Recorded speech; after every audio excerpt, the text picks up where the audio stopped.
My name is Harper. I am 31 years old, and I am a night auditor and junior accountant. The air in the windowless basement office of Sterling Hospitality smelled of stale coffee and absolute desperation. I sat perfectly still in a cracked leather chair, staring at the man across the desk. My father, Richard Sterling, smiled at me with a coldness that chilled the suffocating room. He slid a thick manila folder across the scratched mahogany surface. Inside lay two documents that were deliberately designed to destroy my life. The first was a completely fabricated psychological evaluation covered in heavy medical jargon diagnosing me with severe mental instability. The second was a meticulously forged embezzlement dossier, painting me as a desperate thief draining his corporate accounts. He leaned forward, his expensive cologne doing nothing to mask the stench of his greed. "Sign over the proxy rights to the Lumina Trust," my father hissed. His voice was completely devoid of any paternal warmth. "Or my friends at the precinct will arrest you before midnight. And if that does not work, Doctor, Evans is standing by to sign a 5150 involuntary psychiatric hold. You will disappear into a locked ward, Harper, and no one will ever believe a single word you say." My heart hammered against my ribs like a trapped bird. But the rapid beating was not born from fear. It was born from a sudden, icy realization. He actually believed he had won.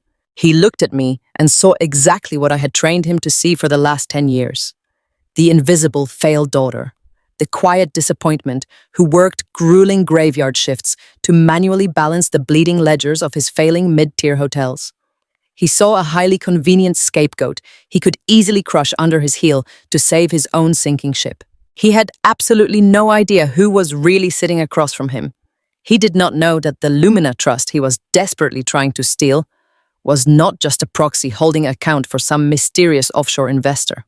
He did not know that I was the sole creator, owner, and architect of the Lumina Hotel Group, a staggering $600 million empire I had built entirely in the shadows. He thought one quick signature would seamlessly hand him the keys to a global kingdom. He did not realize he had just handed me the match to burn his entire fraudulent life to the ground. I looked up at him, my eyes wide, forcing a slight tremble into my hands as I reached out to touch the edge of the psychological evaluation. The trap was finally set. "Sign the papers, or I will lock you away." My father threatened, his eyes completely devoid of mercy. He truly thought he could steal my $600 million hotel empire with one simple forced signature. He thought I was weak and defenseless, but he had no idea that I had already secretly bought the massive mountain of toxic debt, keeping his own company alive. The next morning, armed federal agents stormed his executive office, while his personal and corporate bank accounts froze in real time, causing his entire fraudulent empire to collapse overnight. Before I tell you how I turned my father's blackmail into his literal prison sentence, please take a moment to like and subscribe, but only if you genuinely enjoy this story. Drop a comment and let me know where you're watching from and what time it is there. To understand how we ended up in that suffocating basement office, you have to understand the absolute nightmare of the past year. I spent every night working 60-hour weeks, auditing my father's failing mid-tier hotels. I swallowed his constant verbal abuse and kept my head down, desperate to remain invisible while my own real estate portfolio secretly grew. My father demanded absolute perfection from everyone except my younger sister, Savannah. She was the undisputed golden child, a woman who treated my father's credit cards like an endless personal lottery. Just last week, we were all forced to endure another tense family dinner at his sprawling estate. Savannah had just married Marcus, a brilliant African-American private equity director who saw through my father's polished facade almost immediately. During the appetizer course, my father loudly mocked my dead-end job, swirling his expensive wine while looking at me with pure disgust. Then he immediately turned his charming smile on Marcus, begging him to have his firm bail out Sterling Hospitality from its crushing debts. My father clearly viewed Marcus not as a son-in-law, but as a convenient diversity prop to secure minority-focused tax breaks and quick venture capital. Marcus simply chewed his steak, his eyes narrowing as he registered the blatant disrespect and underlying racism masked as business banter. The real conflict erupted in the kitchen right after dinner. I was washing the fine china when my father cornered me, his face red with sudden anger. Savannah had just leased a lavish new Porsche, and he demanded that I drain my meager savings account to cover her down payment. He backed me against the marble counter, shouting that I owed this family for letting me live under his roof. Marcus walked in right at that moment, stopping dead in his tracks. He immediately stepped forward to intervene, his voice low and dangerous as he told my father to back away. But I caught Marcus's eye and gave him a subtle, sharp shake of my head. I silently signaled him to stop. That single, silent exchange instantly established a quiet, unbreakable alliance between the two outsiders of the Sterling family, setting the stage for the absolute destruction that was about to follow. To understand how I ended up trapped in that windowless room with my father holding a psychiatric hold over my head, you have to understand the exhausting, calculated performance of the past year. Every single week, I worked grueling 60-hour graveyard shifts. I was the night auditor for Sterling Hospitality, manually balancing the bleeding ledgers of my father's failing mid-tier hotels. I spent my nights in cramped back offices that smelled of cheap bleach and a desperation, staring at spreadsheets that clearly showed a company on the brink of absolute ruin. I was paid a pathetic salary, barely enough to cover the rent on my tiny studio apartment, and I took every ounce of my father's verbal abuse with a quiet nod. When he would storm into the lobby at 6 in the morning, hungover and furious about low occupancy rates, he would single me out. He would stand in front of the front desk staff and berate me, calling me slow, unimaginative, and a profound disappointment. He told me I was lucky he even gave me a paycheck because nobody else would ever hire someone with so little ambition. I swallowed my pride and let him scream. I let him believe I was entirely dependent on his scraps, because my invisibility was my greatest weapon. What he never knew was that while he thought I was struggling to pay for groceries, I was secretly managing a $600 million real estate portfolio under the Lumina Trust. I needed him to think I was a failure, so he would never look closely at my actual life. The contrast between how I was treated and how my younger sister was treated was staggering. Savannah was the undisputed golden child of the Sterling family. She was 26 years old and had never worked a single day in her life. While I was taking public transit in the freezing rain to audit my father's failing motels, Savannah was spending her days at luxury spas and swiping my father's credit cards at designer boutiques. To my father, Savannah was an investment. She was beautiful, charming, and highly skilled at networking with the wealthy elite he desperately wanted to impress. Her entire purpose in our family dynamic was to marry well and secure alliances that could elevate my father's social standing. And recently, she had done exactly that. Savannah had just married Marcus. Marcus was 34 years old, a highly successful African-American private equity director at one of the most prestigious investment firms in the country. He was brilliant, observant, and entirely self-made. He possessed a sharp, analytical mind that missed absolutely nothing. I liked Marcus immediately, but it became blatantly obvious from the day they announced their engagement that my father did not view Marcus as a beloved son-in-law. My father viewed Marcus as a highly convenient financial lifeline and a very useful diversity prop to secure minority-focused tax breaks for his crumbling hotel chain. The continuous tension finally boiled over during a mandatory family dinner at my father's sprawling suburban estate just last week. The house was a massive monument to his towering ego, filled with expensive art he did not understand and furniture that was meant to be admired rather than used. I arrived straight from a 14-hour shift wearing a plain gray sweater and scuffed boots. Savannah glided into the formal dining room wearing a silk designer dress that likely cost more than my entire monthly salary at the hotel. Marcus walked in beside her wearing a perfectly tailored charcoal suit, his expression politely guarded as he took in the overwhelming opulence of a home he undoubtedly knew was heavily leveraged. We all sat down at the long mahogany table as the private chef served the first course. The atmosphere was immediately suffocating. My father sat at the head of the table, swirling his expensive red wine and holding court. He did not waste any time asserting his dominance. He looked directly at me across the pristine white tablecloth and sighed loudly. He told the entire table that it was genuinely embarrassing to have a daughter who was content working a dead-end night shift at 31 years old. He gestured toward me with his wineglass and said I lacked the fundamental drive required to succeed in the real world. He told Marcus that I was a cautionary tale about what happens when someone simply refuses to apply themselves. I kept my eyes focused on my plate and silently chewed my food, playing the role of the defeated daughter perfectly. Savannah let out a delicate little laugh and told me I should really consider taking some online courses to improve my resume. Then my father executed the pivot he had been planning all evening. Without skipping a single beat, he turned his dazzling artificial smile toward Marcus. His tone shifted from dripping condescension to desperate charm. He leaned forward and began pitching Marcus on a highly lucrative investment opportunity. He claimed Sterling Hospitality was poised for a massive nationwide expansion and that he was willing to let Marcus and his private equity firm get in on the ground floor. It was a completely transparent lie.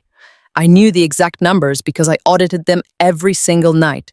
The company was drowning in toxic debt and dodging foreclosure notices on 3 different properties. My father was practically begging Marcus to push through a corporate bailout using his firm's capital. He threw in several deeply uncomfortable comments about how much he valued diverse partnerships and how beneficial an alliance would be for the minority business community.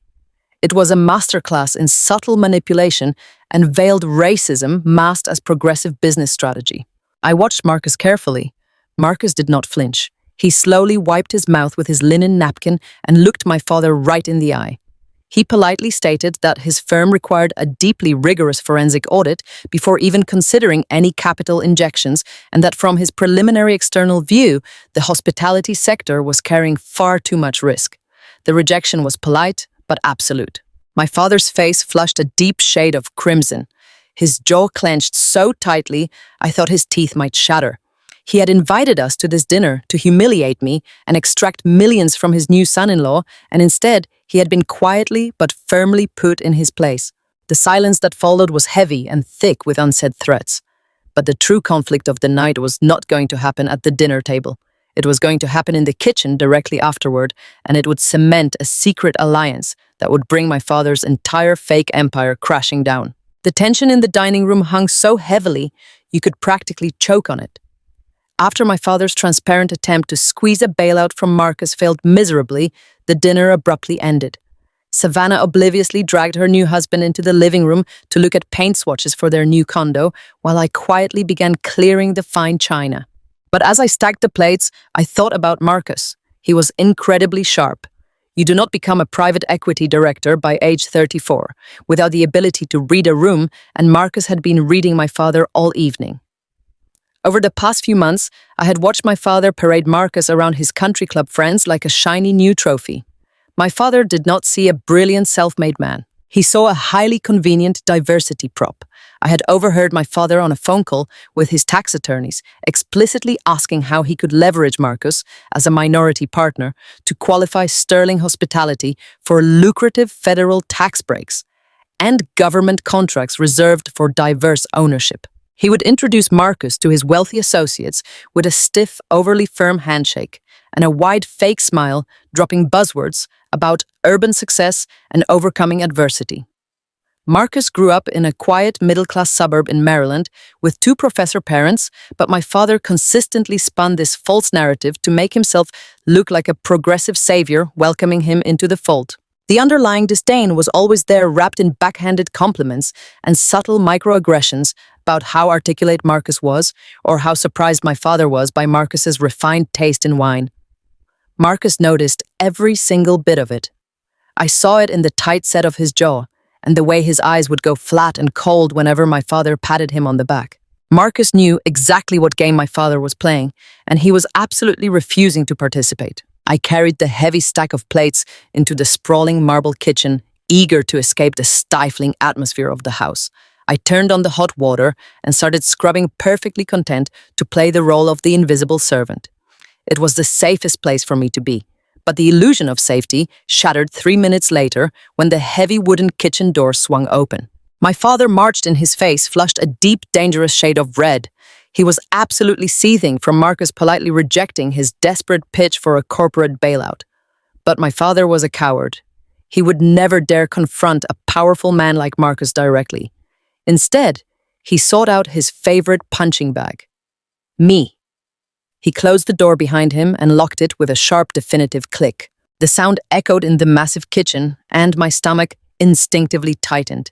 He marched right up to the sink, standing so close I could smell the expensive scotch on his breath. He slammed his hand down on the marble island, making the dirty silverware rattle against the porcelain plates. He did not say a word at first. He just stood there glaring at me as if my very existence was a personal insult to his legacy. "Look at you," he finally snarled, his voice dripping with absolute disgust. "Scrubbing dishes like a maid while your sister secures a future for this family. You are pathetic, Harper." I kept my head down, focusing on the soapy water rushing over my hands. I did not respond. Responding only ever made it worse. He paced back and forth across the kitchen floor, his anger escalating with every step. "Because of your complete lack of ambition, your sister has to carry the entire weight of the Sterling name," he continued. "Savannah needs to maintain a specific image now that she's married to Marcus. She represents our brand. She cannot be seen driving around in a 3-year-old sedan. She just signed the lease on a brand new Porsche Cayenne, and you are going to pay the deposit." I froze, holding a wet plate midair. I turned off the faucet and slowly looked up at him. The deposit for that car was easily $15,000. To the version of me that he believed existed, $15,000 was my entire life savings scraped together from endless graveyard shifts and skipped meals. "You want me to drain my savings account for Savannah's car?" I asked, keeping my voice perfectly small and trembling just enough to sell the performance. He stepped into my personal space, jabbing his finger hard into my shoulder. "I do not want you to do it, Harper. I am telling you to do it. You live in my world. You eat my food. You embarrass me every single day by working that pathetic night auditor job at my hotel. The least you can do is contribute to the sister who actually matters. You will transfer the funds to Savannah by tomorrow morning, or I will personally make sure you are fired and blacklisted from every hospitality job in this city. You will be out on the street. Do you understand me?" I looked down at the floor, letting my shoulders slump, acting utterly defeated. I let him bask in his false sense of absolute control. Right at that exact moment, the kitchen door unlocked and swung open. Marcus stepped into the room holding 2 empty crystal wine glasses. He stopped dead in his tracks. The heavy silence in the kitchen was completely suffocating. Marcus looked at my father, whose face was still flushed with aggressive rage, and then he looked at me standing submissively by the sink with my shoulders hunched. Marcus did not need context. He possessed a forensic mind, and he could instantly read the blatant abuse radiating from my father. I watched Marcus's entire demeanor shift. The polite, guarded son-in-law vanished completely. His shoulders squared and his dark eyes locked onto my father with an intensity that made the room feel 10 degrees colder. He took a slow, deliberate step forward, his voice dropping to a low, authoritative pitch that commanded immediate respect. "Is there a problem here?" Richard Marcus asked. The question was perfectly polite, but the underlying tone was a direct, undeniable threat. My father panicked. The aggressive bully instantly melted away, replaced by the cowardly opportunist who desperately needed Marcus's capital. My father stammered out a fake laugh, holding up his hands in a placating gesture. No problem at all, Marcus," he lied smoothly, stepping away from me. "Harper and I were just having a private family discussion about her career trajectory, just trying to motivate her." Marcus did not look at my father. He kept his piercing gaze fixed entirely on me. He saw the wet sponge in my hand. He saw the red mark on my shoulder where my father had just jabbed his finger. Marcus took another step toward my father, placing himself physically between us, acting as a human shield. He opened his mouth to tear my father apart, to expose the blatant extortion and abuse he had just witnessed. But before Marcus could utter a single word, I looked directly into his eyes. I did not look scared. I did not look like a victim. I let the trembling facade drop completely for exactly 1 second. I stood up perfectly straight, squared my shoulders, and locked eyes with Marcus. I gave him a single sharp microscopic shake of my head. It was a silent, desperate command. "Do not say anything. Do not blow my cover. Do not interrupt my game." Marcus froze. I saw the exact moment his brilliant mind processed what he was looking at. He looked at my calm, steady eyes, and then at my cheap, faded sweater. He realized in a fraction of a second that my submissive posture was an intentional, calculated performance. He realized I was not trapped in this kitchen. I was orchestrating something massive in the dark. Marcus held my gaze for 3 long seconds. The air crackled with the weight of an unspoken understanding. We were both outsiders, trapped in a den of vipers, and we both recognized the extreme danger my father posed. Slowly, Marcus backed down. He gave me a barely perceptible nod, accepting my silent command. He turned back to my father, putting the polite mask back on his face. "Savannah is looking for you, Richard," Marcus said, his tone perfectly even. Something about the seating chart for the charity gala. My father practically ran out of the kitchen, eager to escape the suffocating tension. As the door swung shut, Marcus turned back to me. He did not ask what was going on. He did not ask why I let my father speak to me that way. He simply walked over to the sink, picked up a dish towel, and began drying the plates I had just washed. In that quiet, simple action, a silent, unbreakable alliance was forged. We did not speak a single word, but the message was crystal clear. He saw me, and he had my back for whatever war I was secretly preparing to wage. The heavy oak door of my father's estate closed behind me, shutting out the suffocating air of his massive, fraudulent life. I walked down the long, perfectly manicured driveway, clutching my cheap canvas tote bag against the biting Chicago wind. I did not call a cab. I walked exactly 6 blocks to the bus stop, shivering in my thin grey sweater, just in case my father was watching from his upstairs window. He loved to watch me struggle. It validated his entire twisted worldview. I rode the midnight bus for 45 minutes, letting the rhythmic hum of the engine wash away the toxic residue of his insults. I swiped my worn transit card and stepped off in the financial district. This was the part of the night where my performance finally ended. I walked 3 blocks to a sleek, unassuming high-rise building that housed boutique law firms and private wealth management groups. I bypassed the main lobby and entered through a secure private garage door using a biometric scanner. The elevator took me straight to the top floor. The door slid open to reveal a pristine, minimalist command center bathed in the soft blue glow of server racks and multiple wall-mounted monitors. This was the secure secondary office of the Lumina Trust. This was my actual world. I dropped my cheap canvas bag on a custom glass desk and breathed in the quiet, filtered air. I woke up one of the massive screens, and the dashboard of the Lumina Hotel Group instantly populated. Real-time revenue streams, occupancy metrics, and global market fluctuations cascaded across the glass. I watched the numbers tick upward, a relentless silent testament to everything I had built, while the man who shared my DNA thought I was a pathetic failure.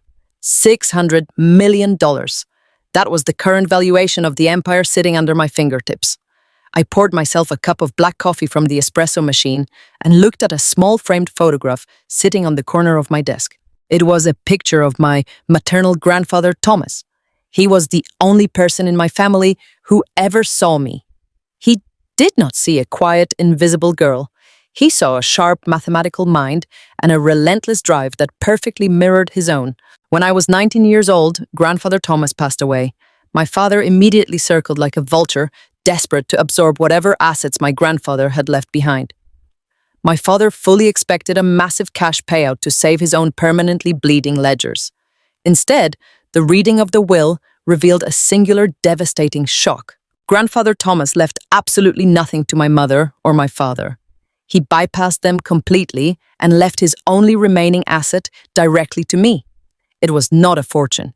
It was a single, severely dilapidated motel on the outskirts of Denver, holding zero prestige and a mountain of deferred maintenance.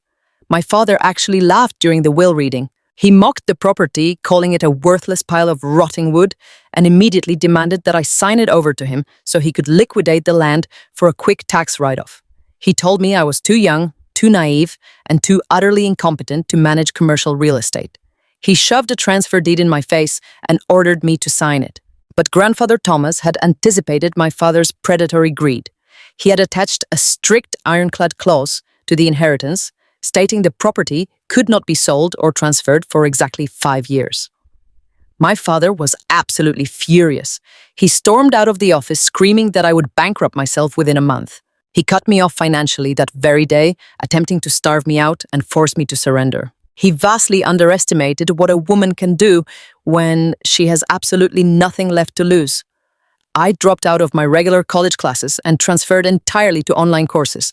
I moved into the damp storage closet behind the front desk of that rotting Denver motel, and I went to work. I learned every single brutal aspect of hospitality management. I scrubbed toilets, repaired leaking pipes, audited the books by hand, and relentlessly optimized every single penny. Within 2 years, I turned that bankrupt motel into a highly profitable boutique property. I used that clean, pristine cash flow to secure a massive commercial loan and bought a second distressed property in Austin.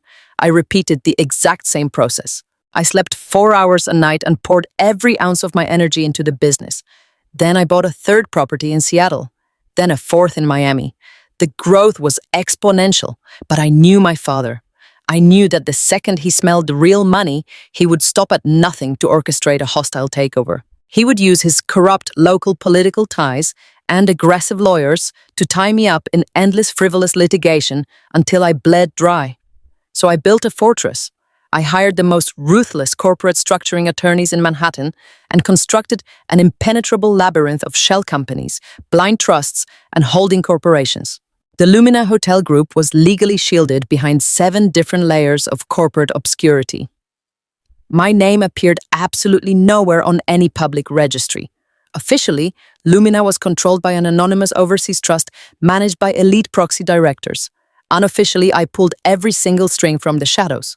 To protect my $600 million empire, I had to play the most exhausting psychological game imaginable.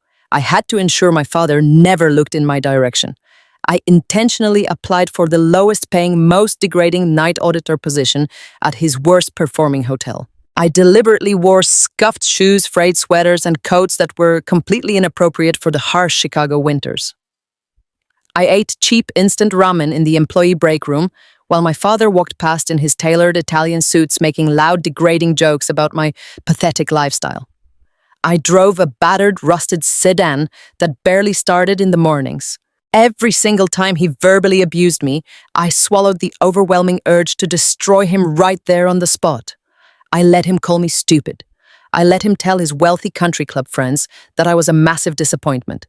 I let my sister Savannah flaunt her designer handbags in my face while demanding I pay for her luxury car leases out of my supposedly empty savings account. I endured the sheer agonizing humiliation of being the family scapegoat because it was the ultimate camouflage. His towering ego absolutely prevented him from seeing the truth. He needed me to be a failure so he could feel like a success. The psychological toll of that daily performance was incredibly heavy. There were nights when the isolation felt absolutely crushing. I would sit in the filthy, windowless back office of his failing hotel, listening to the water drip from the ceiling, staring at the red numbers on his balance sheets, and I would feel a profound hollow ache in my chest. I was a multimillionaire, living like a peasant, hiding from the very people who were supposed to protect and nurture me. I watched my father continuously praise Savannah for achieving absolutely nothing while he actively sought to crush my spirit simply because I existed. I watched him systematically siphon money from his own vendors and default on his loans, completely destroying the livelihoods of innocent contractors while maintaining his arrogant billionaire facade. Every insult he hurled at me, every demand for my meager paychecks, every moment of blatant disrespect was carefully filed away in my mind. I was not just hiding, I was waiting. I was waiting for the exact right moment when his towering ego and his massive financial fraud would inevitably collide. I knew his house of cards was entirely built on toxic debt and fraudulent posturing. I knew he was desperate. And tonight, as I stood in my immaculate command center looking at the blinding green numbers of the Lumina dashboard, I knew the waiting was finally over. The desperate look in his eyes when he tried to extort Marcus in the dining room told me everything I needed to know. My father was officially out of time. He was drowning, and he was looking for anyone to drag down with him. I took a slow, deep breath of the filtered air and pulled up the primary financial ledger for Sterling Hospitality. The trap was ready. The invisible servant was about to become the architect of his absolute destruction. The chaotic morning transition at Sterling Hospitality was always a masterclass in corporate dysfunction. By 7 in the morning, the night shift exhaustion was actively fighting the incoming day shift panic. I was sitting at the cramped front desk, manually reconciling the cash drawers, when the catalyst for my father's ultimate destruction casually strolled through the lobby doors. His name was Tyler. He was a 22-year-old college dropout who had been hired as the corporate mail clerk entirely because his father frequently covered my father's exorbitant bar tabs at the local country club. Tyler possessed zero work ethic and even less attention to detail. He pushed his metal mail cart through the lobby with his headphones firmly in his ears, completely oblivious to the frantic ringing of the front desk phones and the angry vendors demanding immediate payments from our chronically empty accounts. I watched him blindly toss envelopes into sorting bins without even glancing at the names printed on the labels. Under normal circumstances, Tyler's sheer incompetence was just another exhausting symptom of my father's failing business model. But on this specific Tuesday morning, his complete inability to read a simple address line was about to violently detonate the massive invisible fortress I had spent the last decade building. To understand how a document carrying the absolute highest level of financial confidentiality ended up in Tyler's metal cart, you have to understand the rigid complexities of corporate tax law. My legal team in Manhattan was an impenetrable wall of discretion, but even the most secure fortresses have microscopic vulnerabilities. A junior paralegal at an external accounting firm in Chicago had been tasked with generating the annual tax schedules for the Lumina Trust. Instead of routing the physical backup copy to my heavily secured private post office box downtown, the paralegal lazily utilized an outdated cross-reference database. The system pulled my registered employment address, a highly sensitive, thick manila envelope sealed with red tamper evident tape and stamped with strict confidential address E. Only warnings was handed to a private courier and delivered directly to the loading dock of Sterling Hospitality. The envelope was clearly addressed to Harper Sterling, care of the Lumina Trust. Anyone with basic reading comprehension would have immediately routed it to my basement office or called me directly to ensure its safe delivery. But Tyler simply saw the name Sterling printed in bold black ink. In his narrow, unmotivated mind, anything carrying the CEO's last name automatically belonged on the CEO's massive mahogany desk. I was completely unaware of the massive security breach unfolding right above my head. I was locked in a brutal phone call with a local linen supplier who was rightfully furious that my father had bounced 3 consecutive checks. I was apologizing using my best defeated customer service voice, playing my role flawlessly while keeping my real identity totally submerged. While I was begging the supplier for a 48-hour extension, Tyler was riding the executive elevator to the penthouse suite. He pushed his cart into my father's lavish office, whistling loudly, and tossed the sealed Lumina Trust envelope directly onto the center of my father's desk. My father was already in a foul mood. He was nursing a severe hangover and aggressively reviewing a terrifying stack of pre-foreclosure notices. His empire was bleeding out rapidly. He desperately needed a miracle, an immediate massive influx of capital to stop the banks from seizing his properties. When Tyler walked out, my father saw the heavy envelope sitting perfectly in the center of his blotter.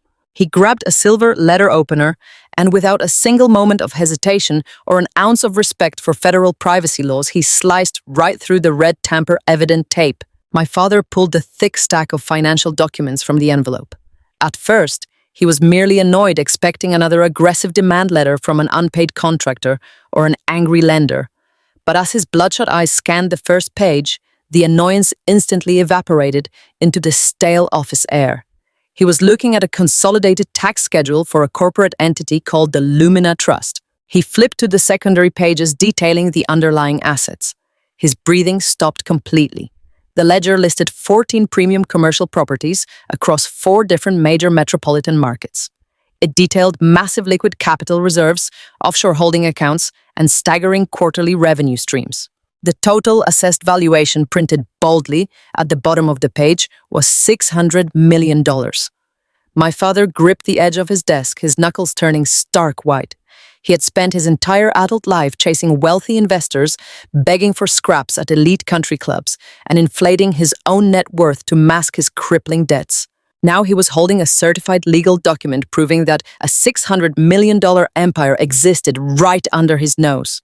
He frantically flipped to the final signature page, eagerly looking for the name of the billionaire who owned this massive wealth, hoping he could somehow leverage the connection to save his own skin. His eyes locked onto the authorized signatory line. The primary trustee, the sole individual possessing total, absolute legal authority over the entire $600 million portfolio, was listed in plain, undeniable ink: Harper Sterling. My father stared at my name for 5 full minutes. The silence in his office was heavy and absolute. Any normal parent discovering their child had secretly amassed a staggering real estate empire would feel overwhelming shock, followed by intense pride. They would realize their child was a brilliant financial prodigy. But my father was not a normal parent. He was a deeply narcissistic and highly predatory man who had spent his entire life deliberately tearing me down to elevate his own fragile self-esteem. His brain simply could not process the factual reality that the daughter he openly mocked as a pathetic night auditor had vastly outperformed him in every conceivable metric. The cognitive dissonance was entirely too painful for his fragile ego to accept. So his mind instantly, violently rejected the truth and immediately constructed a highly convenient alternate reality. In his twisted, narcissistic reality, I was still the exact same stupid, invisible failure he had always believed me to be. He convinced himself there was absolutely no way I possessed the intelligence, the ruthlessness, or the sheer business acumen required to build a massive commercial real estate syndicate. Therefore, there could only be one logical explanation in his mind. I was a puppet. I was a completely clueless, naive proxy for a deeply corrupt offshore billionaire. He fully convinced himself that some shady foreign investor needing a clean American citizen to legally hold massive hidden assets had simply selected me because I was desperate and easily manipulated. He imagined I was signing documents I did not understand blindly, acting as a legal mule for an international money laundering scheme in exchange for a few $1,000s in secret under-the-table payouts. It was the only narrative that allowed him to comfortably maintain his profound sense of superiority. He laughed out loud, a harsh grating sound echoing in the empty executive suite. He did not see a powerful CEO sitting in his basement. He saw a vulnerable, frightened patsy holding the legal keys to a $600 million vault. The realization hit him like a lightning bolt of pure, unadulterated greed. If I was the sole authorized legal signatory for the Lumina Trust, then I held the absolute unchecked power to transfer assets, liquidate capital, and sign legally binding proxy agreements. And because he genuinely believed I was a weak, terrified girl who relied entirely on his hospitality for my daily survival, he knew exactly how to force my hand. He did not need to negotiate with the imaginary offshore billionaire. He only needed to mentally and emotionally break me. If he could violently coerce me into signing a total proxy transfer agreement, assigning full control of the Lumina Trust directly to him, he could completely drain the entire $600 million portfolio. He could instantly pay off all his toxic debts, save Sterling Hospitality from imminent bankruptcy, and finally achieve the true billionaire status he had spent decades faking. He viewed the misdelivered document not as a mistake, but as a divine gift. I was his property. Therefore, anything I legally controlled was automatically his property to claim. He carefully placed the tax documents into his locked desk drawer and immediately picked up his private phone to dial his personal attorney. Down in the basement office, my heavily encrypted burner phone suddenly vibrated against the cracked Formica desk. The harsh buzzing sound cut through the ambient noise of the hotel lobby above. I unlocked the screen using my biometric thumbprint. It was an urgent, high-priority message from my lead corporate counsel in Manhattan. The text was brief, but absolutely terrifying. A junior paralegal at our secondary accounting firm made a critical routing error. A physical copy of your consolidated tax schedule was shipped via secure courier to your registered employment address. It was signed for by a front desk clerk named Tyler 20 minutes ago. You need to intercept it immediately. The blood in my veins turned completely to ice. A cold, suffocating dread wrapped tightly around my throat. My breathing grew shallow and rapid as the gravity of the situation crashed over me. 10 years of meticulous, flawless operational security, 10 years of surviving my father's psychological abuse by flying completely under the radar, was rapidly disintegrating because of one careless administrative mistake. I shot up from my chair, knocking my lukewarm coffee onto the linoleum floor. I sprinted out of the windowless basement office, taking the concrete stairs 2 at a time. I burst into the main lobby, my eyes frantically scanning the busy room for Tyler. I spotted him lounging near the luggage carts, texting on his phone, and completely ignoring a frustrated guest. I grabbed his shoulder, spinning him around with a force that surprised us both. I demanded to know where the incoming courier packages were located. Tyler blinked at me, lazily chewing his gum with agonizing slowness. He pointed to his metal cart and casually mentioned that he had already delivered all the heavy priority envelopes to the executive suite, because anything with red tape always goes straight to the big boss. My stomach completely bottomed out. The absolute worst-case scenario was no longer a distant threat. It was a current living reality.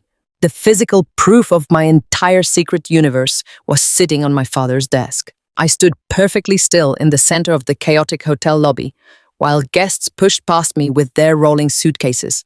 I knew my father. I knew exactly how his predatory mind worked. He had undoubtedly opened the envelope. He had absolutely seen the numbers. I knew that the invisible shield I had worn for a decade was permanently shattered. I immediately thought of Marcus and our silent alliance in the kitchen. If my father suddenly possessed the financial ammunition he believed was in that envelope, he would no longer need Marcus's private equity bailout.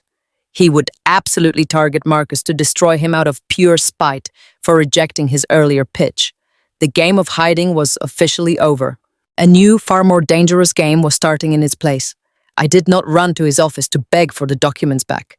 I did not panic and try to explain it away as a clerical error. I turned around and walked slowly back down the concrete stairs toward the basement.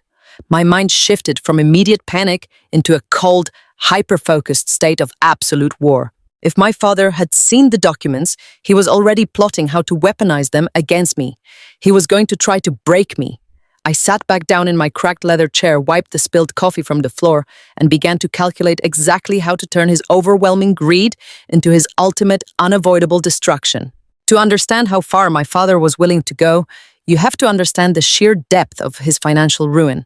Sterling Hospitality was not just struggling, it was actively dying. He was quite literally weeks away from complete and total bankruptcy. The walls were closing in on him, and he needed the massive capital from the Lumina Trust to save his own skin. He knew he could not simply ask me for it because that would require him to admit he was a failure. Instead, he chose to construct a weapon. 2 nights after the mail clerk dropped that fatal envelope on his desk, I logged into the hotel network for my regular graveyard shift. The glowing screen of the antiquated accounting software flickered to life in the dim basement office. As the primary night auditor, I ran a routine diagnostic on the monthly vendor payouts. That was when I saw it. The numbers were wrong, not just slightly off, but violently manipulated. I leaned closer to the monitor, my eyes tracing a series of highly suspicious outbound wire transfers. $250,000 had been systematically drained from the primary operational account over the past 3 days. The money had been funneled into a shadow account labeled for emergency vendor disbursements. But it was not the missing money that made the blood freeze in my veins. It was the digital signature attached to every single fraudulent transaction. My employee identification number, my unique login credentials, my digital fingerprint. My father had bypassed the administrative firewall and meticulously altered the accounting ledgers to frame me for grand larceny. He had engineered a flawless digital paper trail that pointed directly to his invisible, disappointing daughter. I sat there in the humming silence of the basement, staring at the irrefutable proof of his betrayal. My mind raced through the implications. I knew my father had administrative override access to the entire network, but to successfully execute a framed job of this magnitude required a deliberate, cold-blooded malice that absolutely terrified me. He had clearly spent hours studying my daily workflow, mapping out my login times, and perfectly aligning the fraudulent transfers to match my exact audit schedule. If an external investigator looked at these logs, they would conclude with absolute certainty that I was a desperate junior accountant siphoning funds to sustain myself. They would see a motive, they would see the means, and they would see the opportunity. My father had painted me into a digital corner with surgical precision. The sheer audacity of his plan was almost impressive if it were not so utterly evil. He was perfectly willing to send his own flesh and blood to federal prison just to create the leverage he needed to steal my empire. I felt a wave of nausea wash over me. I quickly backed out of the accounting software, making sure not to alter a single byte of data. I needed to leave the trap exactly as he had set it. I needed him to believe I was completely unaware of the massive storm he was actively calling down upon my head. I took a deep breath of the stale basement air and smoothed down the front of my cheap grey sweater. The game had escalated from emotional abuse to criminal extortion. The true execution of his plan unfolded less than 48 hours later. I was sitting at the front desk in the main lobby, covering the early morning transition shift. The hotel was quiet, holding that specific kind of heavy silence that only exists at 5 in the morning. I was manually sorting guest folios when the automatic sliding doors hissed open. The cold Chicago wind swept into the lobby, carrying the distinct scent of rain and exhaust. I looked up, expecting an early checkout or a lost traveler. Instead, 2 uniformed police officers walked through the doors. They did not stroll. They marched with heavy, deliberate steps. Their utility belts jingled faintly in the quiet space. They were large, imposing men with the kind of hard, flat expressions that instantly made the air in the room feel suffocating. I recognized the older officer immediately. Officer Davis. He was a frequent guest at my father's country club, a man whose exorbitant bar tabs were routinely covered by sterling hospitality corporate accounts. My father practically kept the local precinct fully funded through aggressive campaign donations and strategic political bribes. These men were not here to protect and serve. They were here on a highly specific, highly illegal errand. The officers stopped directly in front of my desk. They loomed over the polished granite counter, using their physical size to instantly assert absolute authority. Officer Davis rested his heavy hand on his duty belt and looked down at me with pure manufactured suspicion. "Harper Sterling," he asked. His voice was a low, gravelly rumble designed to rattle my nerves. "Yes," I replied, keeping my voice incredibly small and unsteady, perfectly playing the role of the terrified subordinate. "We need to ask you some extremely serious questions regarding the financial discrepancies recently flagged in this hotel's accounting system," he stated. He leaned forward, invading my personal space. "We have probable cause to believe you have been executing unauthorized wire transfers totaling $250,000.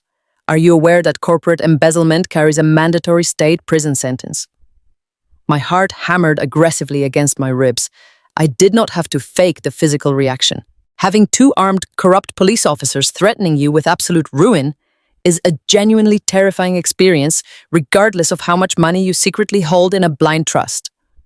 I widened my eyes and let a very real tremor enter my hands. "I do not know what you are talking about," I stammered, shrinking back into my cheap chair. "I just audited the daily logs. I do not have authorization to initiate vendor payouts." The younger officer scoffed loudly, folding his thick arms across his chest. "The digital footprint says otherwise, miss. We can either do this the easy way and have a quiet chat in the back room, or we can do this the hard way and put you in handcuffs right now in front of the entire morning staff." Right on cue, the grand savior made his spectacular entrance. The heavy mahogany doors of the executive elevator slid open, and my father stepped into the lobby.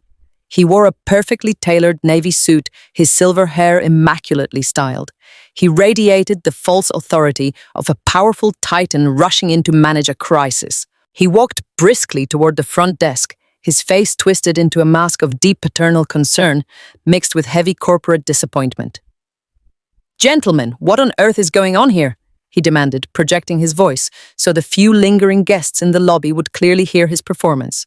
Officer Davis turned to him, his aggressive posture instantly melting into respectful compliance. "Mr. Sterling, we were just informing your daughter about the ongoing investigation into the missing $250,000 from your operational accounts. We have the digital logs pointing directly to her login credentials. We are prepared to take her into custody for formal questioning." My father looked at me. His eyes were cold, flat, and utterly devoid of mercy, but his mouth formed a tragic, disappointed frown. He let the silence hang heavily in the lobby, ensuring I felt the absolute crushing weight of the moment.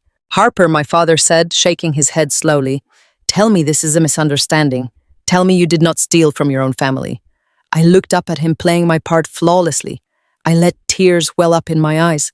"I swear I did not do it," I pleaded, my voice cracking. "Somebody manipulated the system. Please, you have to believe me."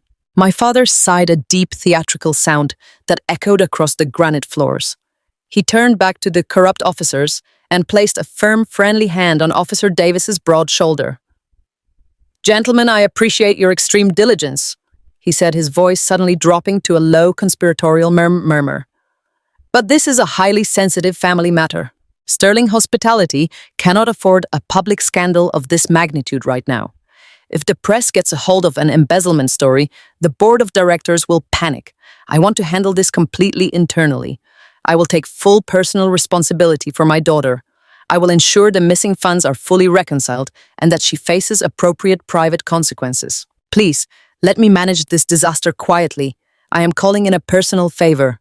He squeezed the officer's shoulder, a physical reminder of the heavy bribes and campaign contributions that fueled their mutual relationship.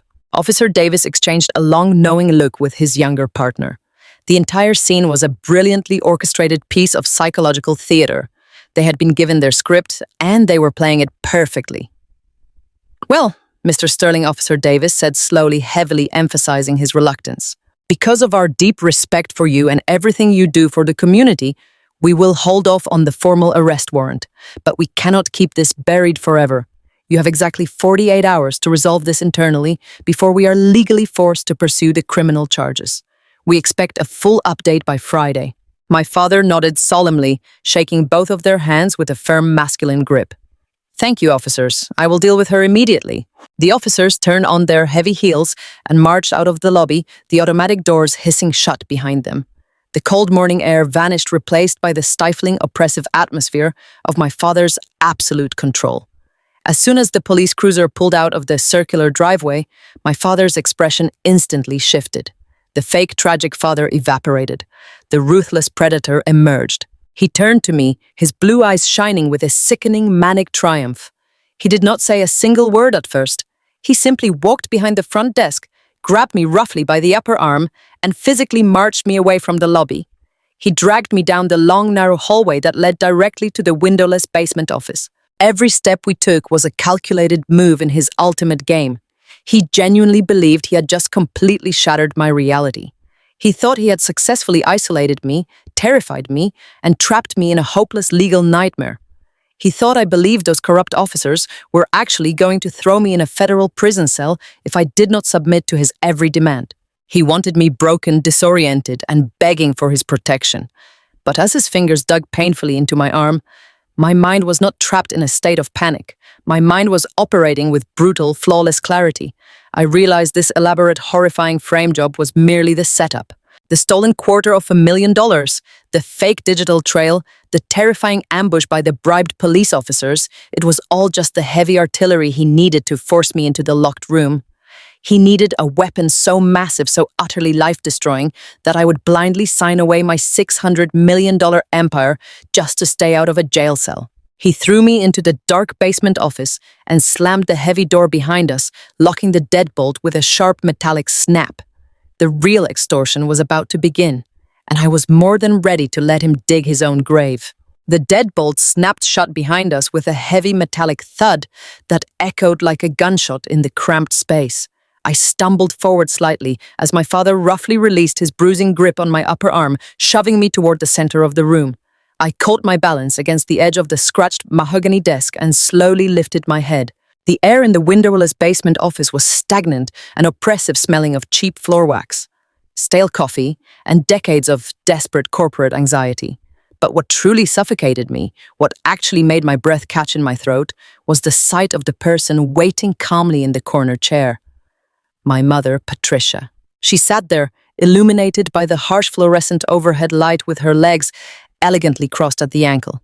She was perfectly poised, wearing her expensive beige designer slacks and a pristine silk blouse that undoubtedly cost more than my entire monthly rent. She did not look shocked. She did not look concerned that her husband had just physically dragged her eldest daughter into a locked basement room like a common criminal. She simply looked at me with an expression of cold, calculating disappointment. Seeing her sitting there completely undisturbed shattered the very last microscopic fragment of hope I held, that she was merely a passive victim of my father. She was not a victim. She was his deeply willing accomplice. She was the silent co-author of every single misery I had endured in that house. Patricia slowly uncrossed her arms and leaned forward, resting her manicured hands on her knees. She looked me up and down, taking in my cheap faded uniform sweater and my scuffed boots with a look of absolute sheer disgust. "You brought this entirely on yourself, Harper," she said, her voice smooth and devoid of any maternal warmth. "You really did. You sat at our dinner table for years, acting like a pathetic charity case, while hiding hundreds of millions of dollars from your own blood. We gave you life. We put a roof over your head.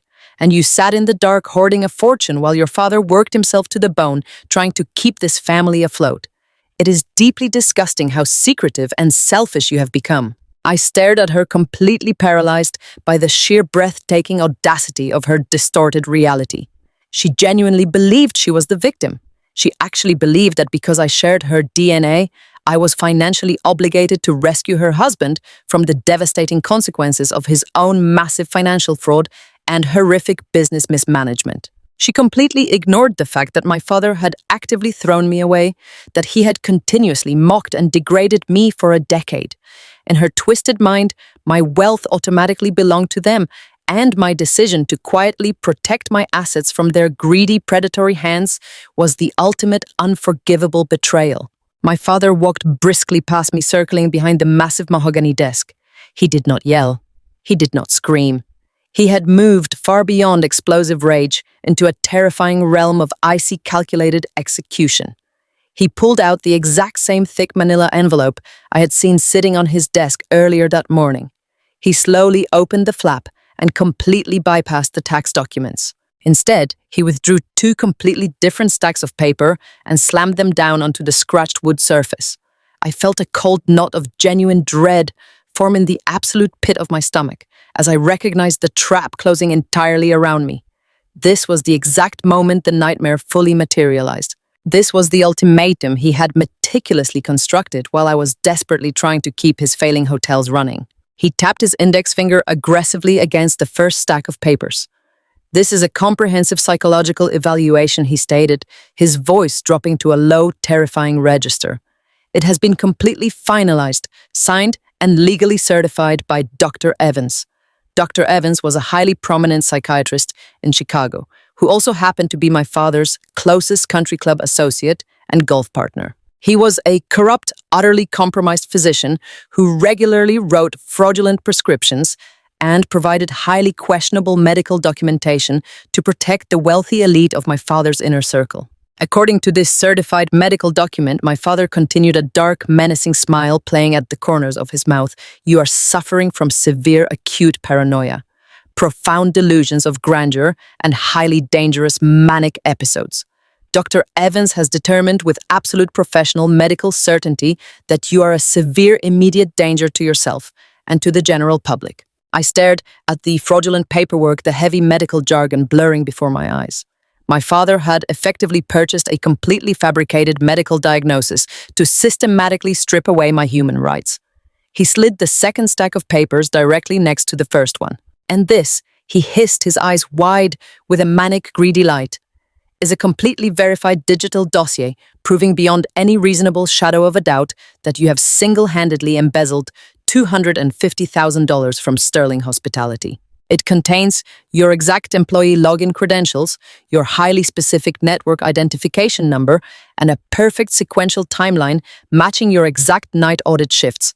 The police officers who are just out in the lobby have already seen the preliminary data. They are currently sitting in their cruiser right outside this building waiting for my phone call." He leaned heavily across the desk, trapping me with his intense predatory gaze.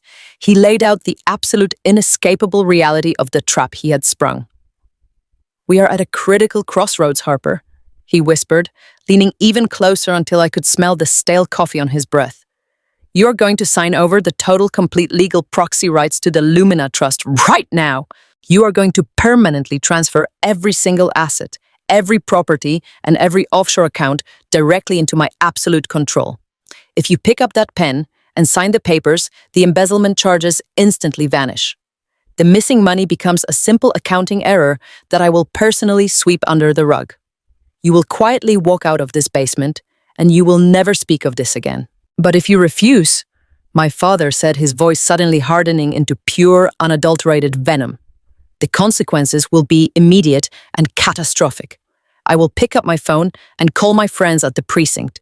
They will walk back into that lobby, put you in metal handcuffs, and drag you out in front of the entire hotel staff. But you will not go to a normal holding cell, Harper. Because Dr. Evans is currently standing by, waiting to officially sign the 5150 involuntary psychiatric hold based entirely on this evaluation. You will not be processed as a standard criminal. You will be immediately transported to a high-security psychiatric ward.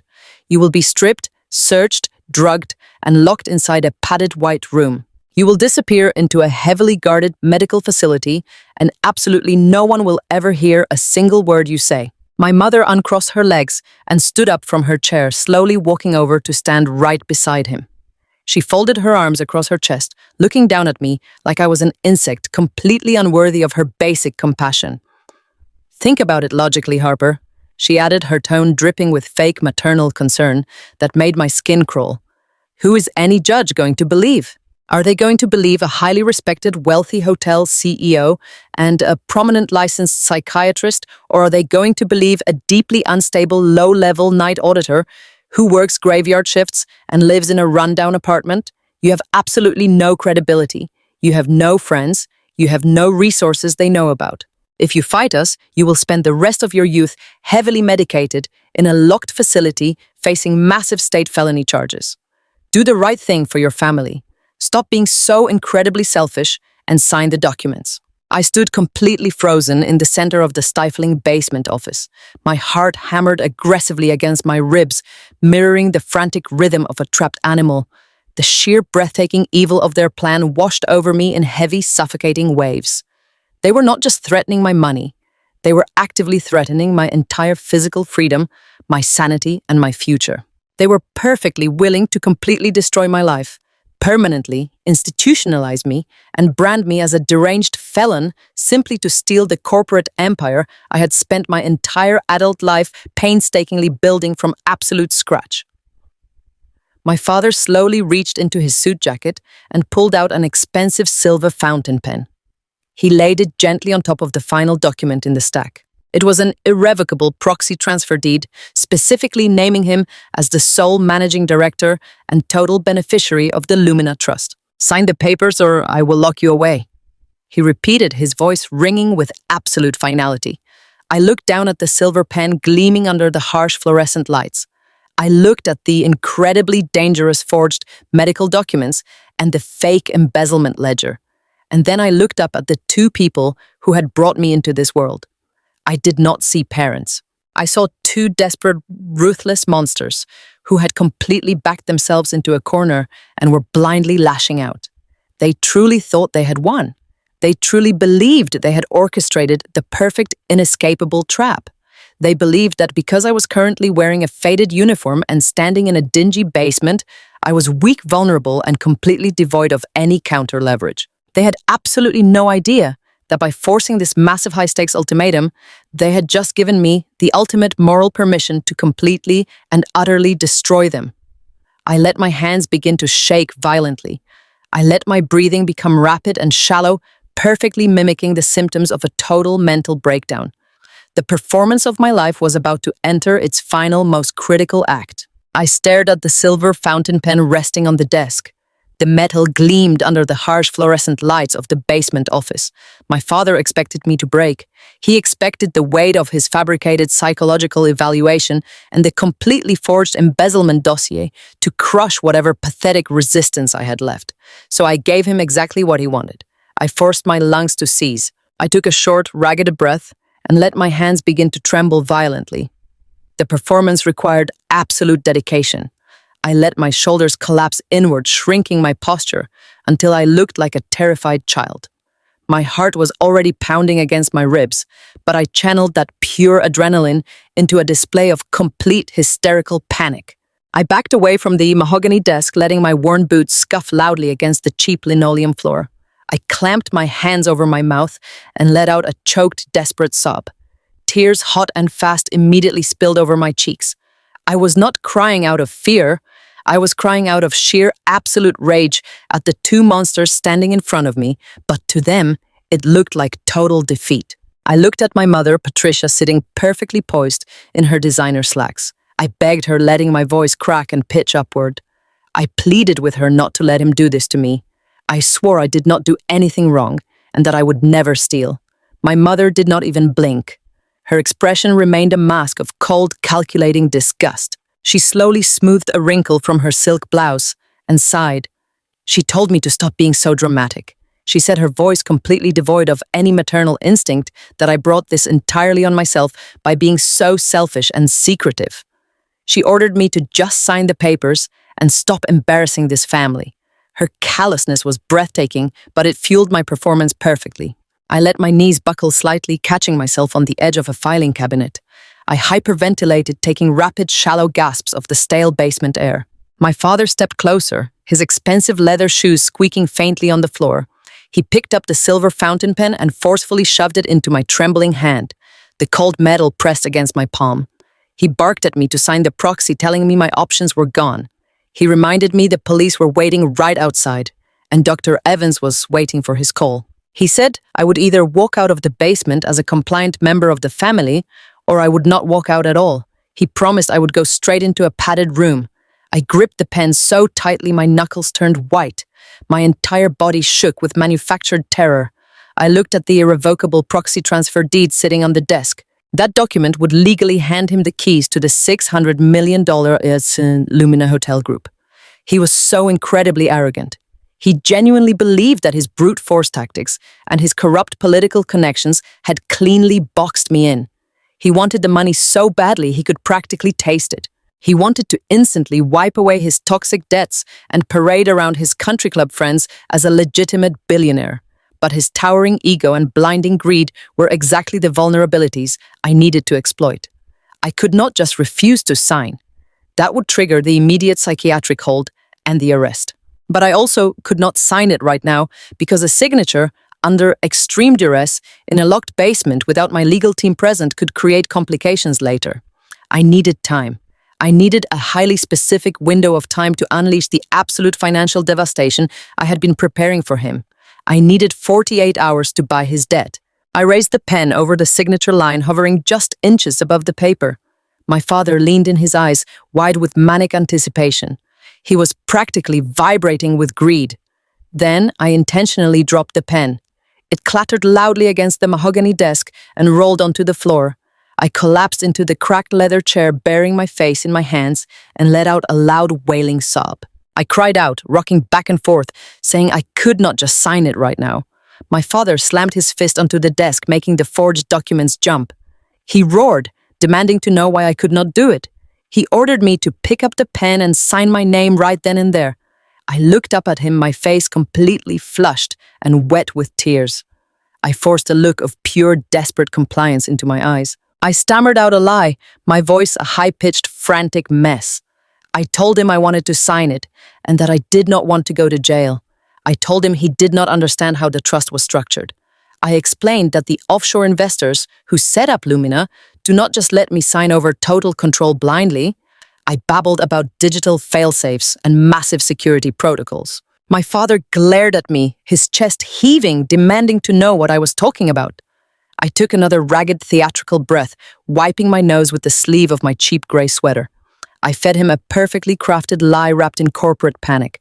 I told him the trust had a mandatory 48-hour legal clearance window. I explained that if I signed a total proxy transfer right now, without notifying the primary trust attorneys in Manhattan, the automated compliance monitors would immediately flag the transaction as hostile. I told him they would think I was being coerced, and the entire $600 million portfolio would trigger an emergency lockdown. All the offshore accounts would be completely frozen by the International Banking Compliance Division. The real estate deeds would be locked in probate. I warned him he would not get a single dime, and everything would be tied up in federal litigation for years. My father stared at me, his anger momentarily halting as his greedy brain processed the financial terminology. I leaned forward, clutching the edge of the desk, pleading with him to believe my manufactured desperation. I sobbed loudly, insisting I was trying to give it to him. I told him if he forced me to sign that piece of paper today, the trust lawyers would freeze the capital before the ink was even dry. I warned him his creditors would foreclose on Sterling Hospitality by Monday, and the Lumina money would be stuck in a federal banking freeze, causing him to lose everything.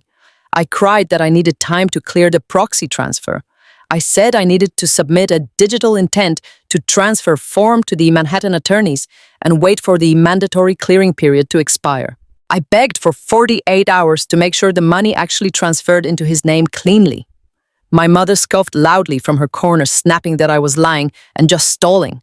She told my father not to let me manipulate him and urged him to call Dr. Evans right now. My heart skipped a beat, but I kept my eyes locked entirely on my father. I could see the intense calculations running behind his cold blue eyes. He was violently weighing his options. On one hand, he wanted the absolute power of watching me break today. On the other hand, he was a man who lived his entire life drowning in toxic corporate debt. The absolute last thing he could afford right now was an international banking freeze. He needed massive liquid capital and he needed it fast. If there was even a 1% chance that my signature would trigger an automated corporate lockdown, he could not risk it. He needed the $600 million free and clear. His overwhelming arrogance completely blinded him to the possibility that I was outsmarting him. He looked at my tear-stained face, my hunched posture, my cheap clothes. He simply could not fathom that I possessed the psychological fortitude to lie to him in this locked room while facing a psychiatric hold. He saw exactly what he wanted to see, a broken, terrified girl desperately trying to comply with his demands to save herself from an asylum. My father slowly stood up straight, straightening his expensive silk tie. The manic rage slowly drained from his face, replaced by a smug, terrifying superiority. He had taken the bait perfectly. He asked how long the clearance period takes, his voice returning to a cold, commanding whisper.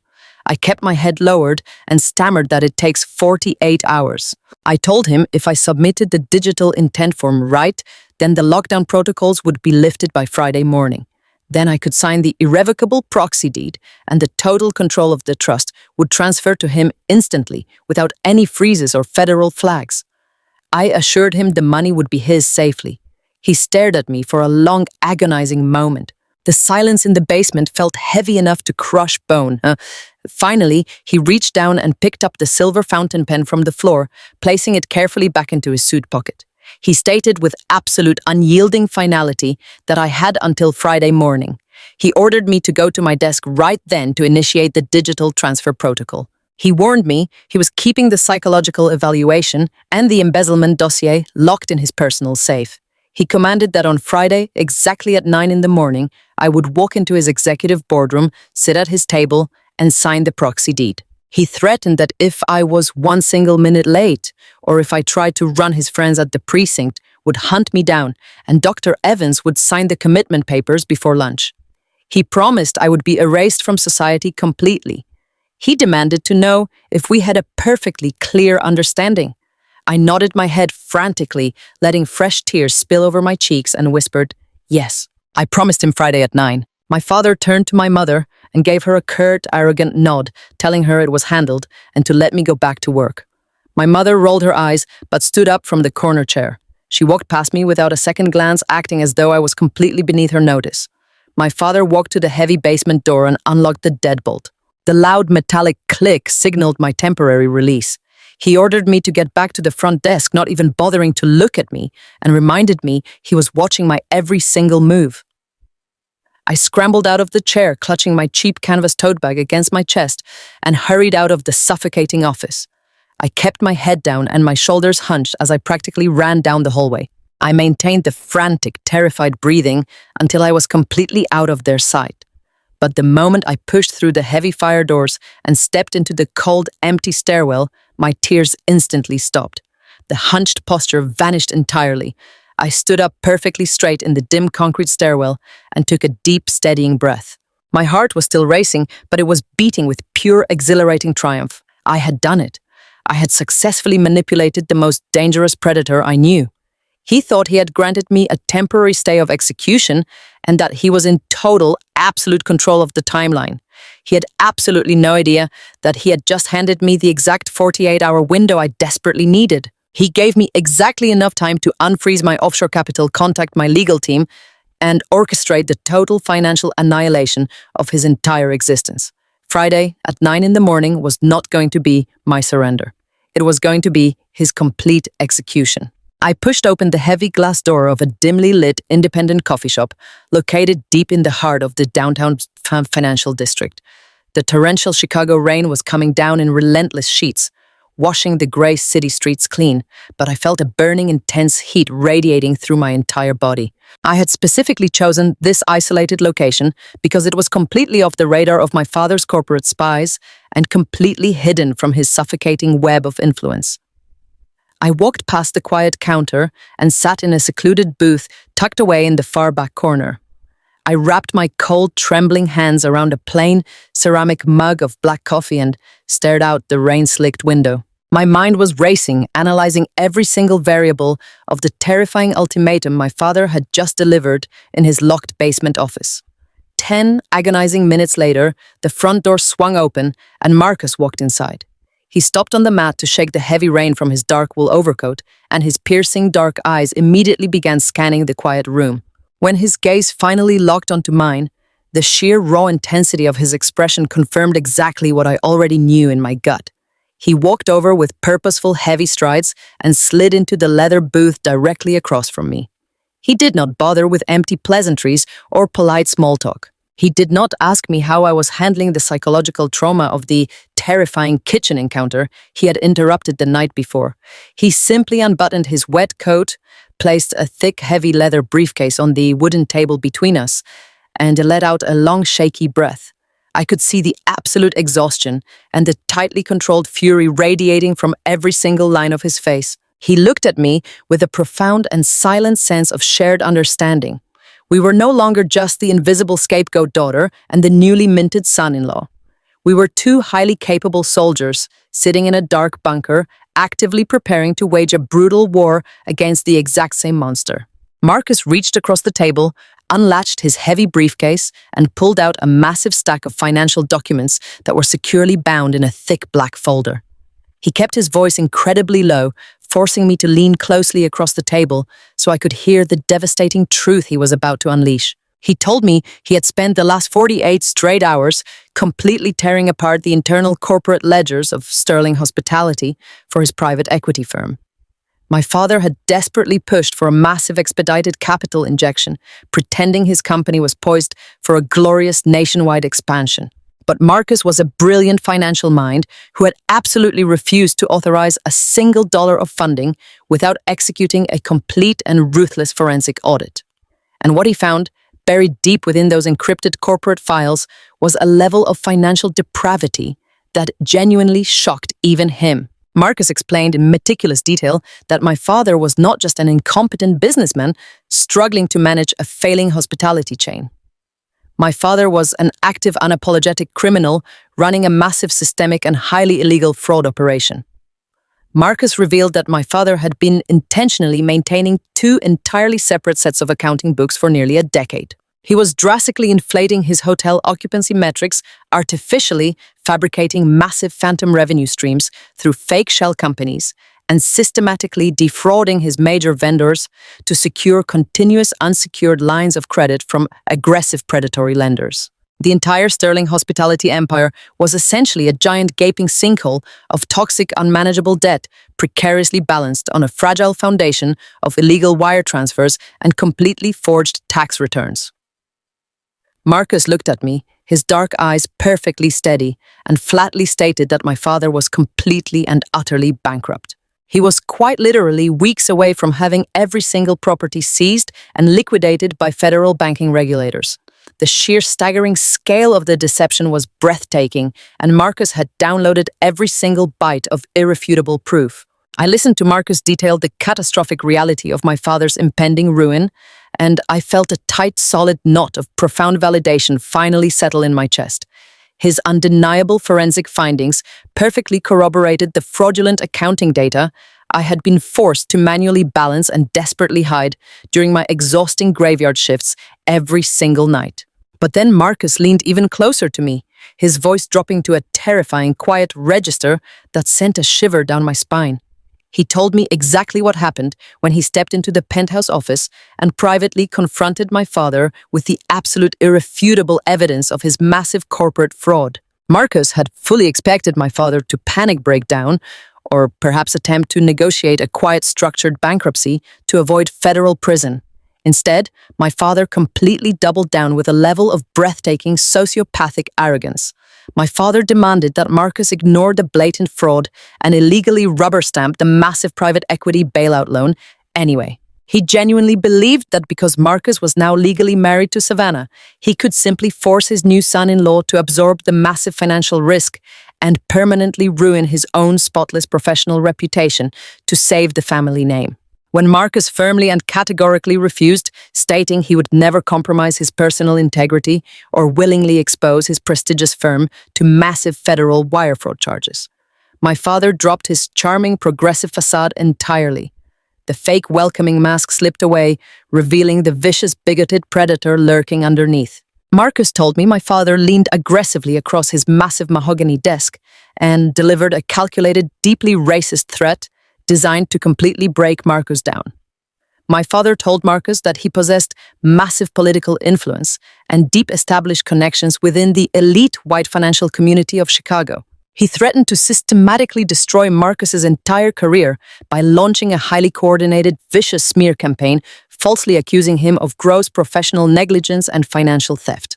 My father explicitly told Marcus that the corporate banking world would always unquestioningly believe a wealthy, established white hotel magnate over a young black executive trying to desperately make a name for himself. He weaponized Marcus's race, using it as a blunt, unforgiving instrument of pure psychological intimidation to force his submission. I felt a cold, blinding rage wash over my entire body as Marcus described the sheer vile nature of the blackmail my father had attempted to execute.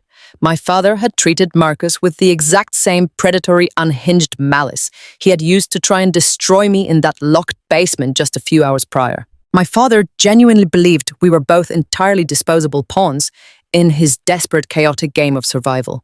He thought he could bully, blackmail, and terrorize us into handing him our futures. But Marcus was not a terrified pawn, and neither was I. Marcus opened the black folder on the table and pulled out a single crisp sheet of white paper. He slid it carefully across the smooth wooden surface, stopping right in front of my hands. He told me he knew I was hiding something incredibly massive from the rest of the family. He said he saw the absolute cold, unwavering calm in my eyes back in the kitchen, and he recognized the rigid posture of someone holding a highly lethal hidden weapon. He told me he did not need to know the exact details of my secret life or where my resources came from, but he knew in his gut that I was the only person capable of executing the final devastating blow against my father. I looked down at the sheet of paper. It contained a highly specific categorized list of extremely long alphanumeric banking codes. Marcus explained in a low, steady voice that these were the exact identifying tracking numbers of my father's most toxic senior secured promissory notes.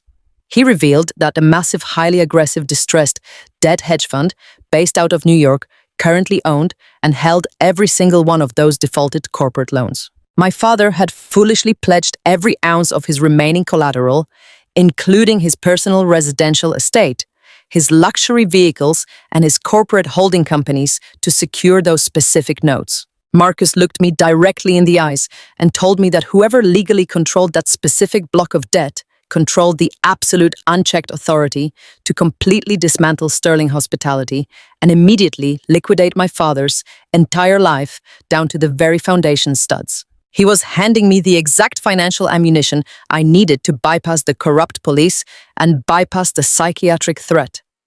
I picked up the piece of paper, folding it carefully and sliding it deep into the pocket of my coat. I looked back at Marcus, feeling an overwhelming sense of profound respect and deep unspoken gratitude. He had just voluntarily handed me the master key to my father's total, absolute destruction. We finished our black coffee in absolute perfect silence, perfectly understanding the massive, devastating, irreversible chain of events we had just permanently set into motion to finally bring his entire corrupt organization crashing completely down around him forever starting today. I walked out of that dimly lit coffee shop into the freezing Chicago rain, but I did not feel the cold piercing my skin. I felt an absolute burning clarity radiating through my entire body. For 10 agonizing years, I had played the obedient, invisible shadow.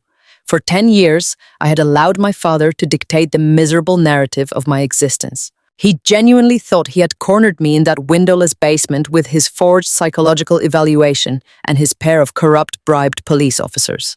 He truly believed his Friday morning deadline was a ticking time bomb perfectly designed to destroy my life and hand him my empire. He was entirely wrong. The countdown he aggressively initiated was actually the timer on his own total absolute annihilation. I slipped my trembling hand deep into my wet coat pocket, feeling the crisp edge of the paper Marcus had just given me. Those alphanumeric codes were not just simple banking numbers. They were the absolute exact coordinates of my father's financial jugular. I bypassed my cramped fake apartment and headed straight back to the secure Lumina Trust Command Center downtown. The biometric scanner chimed a soft, quiet welcome as the heavy reinforced doors locked securely behind me, sealing me inside my private fortress of high-speed servers and global market access. I sat at my sleek glass desk and pulled the damp piece of paper from my pocket, carefully smoothing it out under the harsh white glow of the desk lamp. It was Tuesday night. I had less than 48 hours before I was legally required to sit in my father's mahogany boardroom and sign my entire life away. I picked up my heavily encrypted phone and dialed the dedicated secure line to Manhattan. The line rang exactly twice before a sharp, authoritative voice answered. It was Jonathan, my lead corporate attorney and the chief ruthless architect of Lumina's legal shielding. He did not ask how I was doing. He heard the heavy steel in my breathing and simply asked for my direct orders. I told Jonathan to instantly initiate the emergency corporate override protocol. I instructed him to immediately unfreeze $50 million of pure liquid capital from our secondary offshore holding accounts. I heard the rapid, aggressive clicking of his mechanical keyboard through the speakerphone. He asked me exactly what we were acquiring at this hour of the night. I read the alphanumeric codes Marcus had provided one by single one. I explained with cold precision that these were the highly toxic senior secured promissory notes belonging entirely to Sterling Hospitality, currently held by an aggressive distressed debt hedge fund in New York. I told Jonathan I wanted a complete and total hostile acquisition. I did not want a majority stake. I did not want a controlling interest. I wanted absolutely every single penny of Richard Sterling's toxic debt bought and transferred to a completely untraceable shadow corporation by Thursday afternoon. I wanted to legally own the paper on his failing hotels. I wanted to own the commercial mortgages on his properties. I wanted to own the pink slips to his luxury cars and the primary deed to the sprawling residential estate where I had endured my miserable childhood. Jonathan did not hesitate for a fraction of a second. He thrives on this exact kind of aggressive, high-stakes financial warfare. Within exactly 1 hour, he had formally established a brand new blind shell company named Vanguard Acquisitions, completely legally insulated from the Lumina Trust, but fully heavily capitalized with my $50 million. The sun slowly began to rise over the Chicago skyline, casting a pale gray light through my office windows. But I did not sleep a single minute. I sat rigidly in my ergonomic chair, watching my massive wall monitors track the Shadow Corporation as it moved relentlessly through the secondary debt markets. Wednesday morning was an absolute blur of aggressive, silent financial violence. At exactly 9 in the morning, while my father was likely sitting in his corner office, feeling incredibly smug and victorious, Vanguard Acquisitions formally approached the New York hedge fund. The fund managers were incredibly eager to offload the Sterling Hospitality toxic debt. My father was a universally known default risk in the financial sector, and his paper was considered essentially worthless garbage. They were absolutely thrilled when a mysterious anonymous buyer suddenly offered to purchase the entire massive package in pure liquid cash. The corporate negotiations were brutal and incredibly fast-paced. By Wednesday afternoon, Vanguard Acquisitions successfully swallowed the first massive tranche of corporate debt.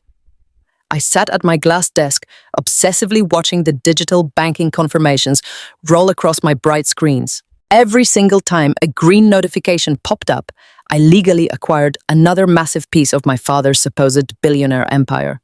At 2 in the afternoon, I bought the primary commercial mortgage on his flagship downtown hotel. 2 hours later, I quietly secured the outstanding defaulted loans on his commercial supply chains, completely controlling his ability to purchase basic operational goods. By Wednesday evening, the hedge fund realized they had a highly motivated, desperate buyer on the hook and aggressively tried to inflate the asking price on the remaining personal collateral. Jonathan ruthlessly and systematically shut them down, threatening to walk away from the table entirely and leave them holding a completely bankrupt, worthless portfolio. The hedge fund immediately folded and accepted our initial terms. I authorized the final massive wire transfer right as the sun set over the city. I drank bitter black coffee and watched the progress bar slowly fill up, realizing with profound satisfaction that the arrogant man who had locked me in a basement to steal my life was now completely and utterly legally owned by me. Thursday morning brought a twisted, deeply satisfying sense of absolute irony. I left my secure command center and went back to the Sterling Hotel for my regularly scheduled day shift. I put on my cheap scuffed shoes and my frayed grey uniform sweater, deliberately looking exactly like the broken, defeated, pathetic girl my father expected to see. When I walked into the busy main lobby, my father was standing near the front desk, speaking quietly with his corrupt buddy, Officer Davis. My father looked at me with a sickening expression of total predatory victory. He gave me a slow, condescending nod, pointing aggressively to his expensive gold watch, reminding me of our Friday 9 o'clock appointment. I kept my eyes focused firmly on the marble floor, allowing my shoulders to slump in perfect submissive compliance.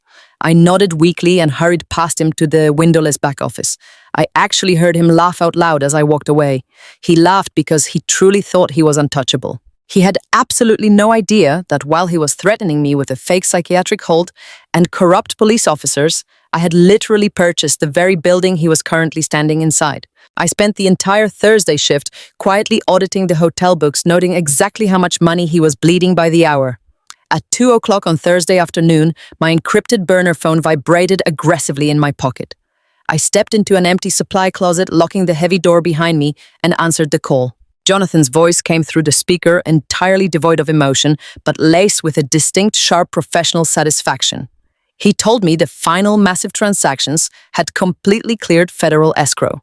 Vanguard Acquisitions now officially and legally held 100% of Richard Sterling's senior secured debt. The total financial buyout was complete. He confirmed that I personally owned the commercial mortgages on all 7 Sterling hospitality properties. I owned the massive business loans he had repeatedly defaulted on. I owned the extreme leverage on his personal frozen bank accounts. And most importantly, I owned the primary deed to the family estate. My father was no longer a wealthy hotel magnate. He was a deeply indebted, entirely broke tenant, living completely on my silent, hidden mercy. Jonathan asked me exactly what I wanted to do with the newly acquired debt. In the aggressive corporate world, holding this much severely distressed paper meant I had the immediate, undeniable legal right to demand payment in full without any prior notice. If the debtor failed to pay the massive sum immediately, I could instantly initiate a hostile takeover, forcing a total liquidation of all listed assets. I told Jonathan to draft the immediate demand notices and fiercely prepare the complete foreclosure execution documents. I wanted absolutely everything printed on heavy premium legal stock, perfectly bound and ready to be legally served. I instructed him to overnight the physical documents to a secure bonded courier who would meet me outside the Sterling building early Friday morning. I thanked Jonathan for his flawless, brilliant execution and hung up the phone. The supply closet was incredibly dark and cramped, smelling strongly of bleach and industrial floor cleaner, but I had never felt more powerful or alive in my entire life. I leaned back against the cool metal storage shelves and closed my eyes, letting the intense reality of the situation fully wash over me. For my entire miserable childhood, I had been the designated family scapegoat. I had been the emotional punching bag, the invisible servant, the quiet, persistent disappointment. My parents had treated me like disposable trash, elevating my sister Savannah simply because she blindly played their shallow, superficial status games. My father had literally threatened to throw me into a locked psychiatric ward and permanently strip away my basic human rights out of pure, unadulterated financial greed. He thought he held absolutely all the cards in his hand. But power is a deeply deceptive and fragile illusion. He derived his pathetic power from cheap intimidation, endless lies, and corrupt political favors. I derived my power from absolute relentless competence and silent, flawless strategy. I had taken his terrifying locked room ultimatum and completely reversed the entire chessboard. I did not just cleverly evade his desperate trap. I had actively, aggressively purchased the very cage he thought he was permanently locking me inside. I walked out of the supply closet and finished my miserable front desk shift with a quiet, unshakable calm. Every single time my father proudly passed by, throwing me a smug, threatening glare, I mentally smiled. He was eagerly anticipating Friday morning, genuinely believing it would be the absolute crowning achievement of his pathetic, fraudulent life. He pictured me walking into his boardroom, crying, begging, and finally signing over my $600 million empire just to save myself from an asylum. He was probably already excitedly planning exactly how he would spend my stolen money to impress his fake friends. He was entirely totally oblivious to the massive unstoppable financial freight train currently speeding directly toward his chest. Thursday night slowly bled into Friday morning. I did not sleep a single minute. I went back to my private command center, laid out my clothes for the morning, and watched the digital clock tick down minute by agonizing minute. The 5150 medical threat, the fake embezzlement charges, the corrupt cops, none of it mattered anymore. When you legally own a man's entire existence, his verbal threats become entirely meaningless background noise. My father violently wanted a meeting at 9 o'clock in his executive boardroom. I was absolutely going to give him a meeting. I was going to walk into that room not as a terrified, broken daughter, but as his sole, undisputed financial executioner. And I was going to systematically, peacefully dismantle his entire fraudulent reality brick by brick. Owning his massive debt was a masterpiece of ruthless financial leverage. But as I sat in the silent glow of my command center, I realized it was not quite enough. My father had not just tried to bankrupt me, he had tried to systematically destroy my psychological freedom. He had brought 2 corrupt armed police officers into my workplace to terrorize me. He had procured a fraudulent psychiatric evaluation to lock me inside a padded room. Simply taking away his hotels and his cars felt entirely too merciful for a predator of his magnitude. If I only used the debt to quietly foreclose on him, he would inevitably spin a false narrative. He would play the tragic victim of a hostile corporate takeover. He would go to his wealthy country club friends and beg for sympathy, claiming a ruthless, anonymous hedge fund destroyed his legacy. I absolutely refused to let him control the narrative ever again.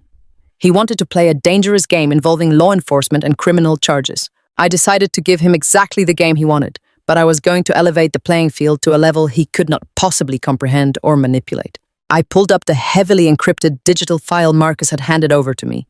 Marcus had executed a flawless surgical strike on my father's internal servers. He did not just find a few sloppy accounting errors, he had completely unearthed a staggering multi-million-dollar criminal enterprise masquerading as a hospitality group. I scrolled through page after page of undeniable, pristine evidence. My father had been aggressively laundering money through dummy vendor accounts. He had completely falsified his quarterly earnings to secure massive, federally backed commercial loans. He had deliberately committed aggressive tax fraud by hiding corporate revenue in offshore shell entities that he falsely claimed were operating at a total loss. But the most damning piece of evidence, the absolute fatal bullet, was the digital trail proving exactly how he had framed me. Marcus had successfully recovered the deeply buried network logs and the internal server tracking records. The data definitively proved that the exact computer terminal used to fraudulently transfer $250,000 into a shadow account was located inside my father's locked penthouse office. The biometric login timestamp placed my father at that keyboard at the exact second the theft occurred, while the hotel security cameras clearly showed me working at the front desk 3 floors below. He had tried to frame his own daughter for grand larceny to cover his tracks and force my submission. It was pure, unadulterated evil. But I knew I could not take this brilliant, undeniable evidence to the local Chicago Police Department. My father practically owned the local precinct. Men like Officer Davis were deeply entrenched in my father's pockets, happily acting as his personal taxpayer-funded muscle in exchange for free drinks and envelope cash. If I handed Marcus's forensic audit to the local authorities, it would mysteriously disappear into a dusty filing cabinet. A desk sergeant would miraculously lose the flash drive, or a compromised lieutenant would claim the digital evidence was inadmissible due to chain of custody errors. My father would receive a quiet phone call warning him of the leak, and He would have ample time to destroy the physical servers before a warrant could ever be issued. Local corruption was my father's absolute comfort zone. It was the muddy, shallow water where he thrived. So I decided to completely drain the swamp. I picked up my secured line and dialed Jonathan in New York for the second time that night. The clock on my wall read 2 in the morning, but Jonathan answered immediately, completely alert and ready for absolute war. I told him we were not just executing a standard commercial foreclosure anymore. I explained the sheer depth of the criminal fraud Marcus had uncovered and the terrifying reality of the local police intimidation I had endured. I told Jonathan I wanted my father completely and totally eradicated from polite society. I did not just want his properties. I wanted his absolute freedom permanently revoked. I transferred the massive encrypted file containing Marcus's complete forensic audit directly to Jonathan's secure server. I heard the sharp intake of breath through the phone line as Jonathan opened the primary ledger and immediately recognized the sheer scale of the federal crimes documented on the screen. He told me this was not just a simple embezzlement case. This was massive systemic federal wire fraud, extreme tax evasion, and severe violations of corporate racketeering laws. Jonathan rapidly outlined the exact tactical strategy. We were going to entirely bypass the local police precinct and bypass the state prosecutors. The local authorities were completely irrelevant now. We were taking this massive, undeniable package of evidence straight to the absolute top of the federal food chain.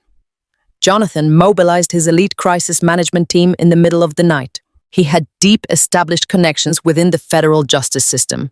He woke up a highly trusted senior partner at a prestigious white-collar criminal defense firm who immediately contacted a specialized unit within the Federal Bureau of Investigation. At the exact same time, Jonathan routed the fraudulent corporate loan applications and the fabricated investor prospectus documents directly to the Enforcement Division of the Securities and Exchange Commission.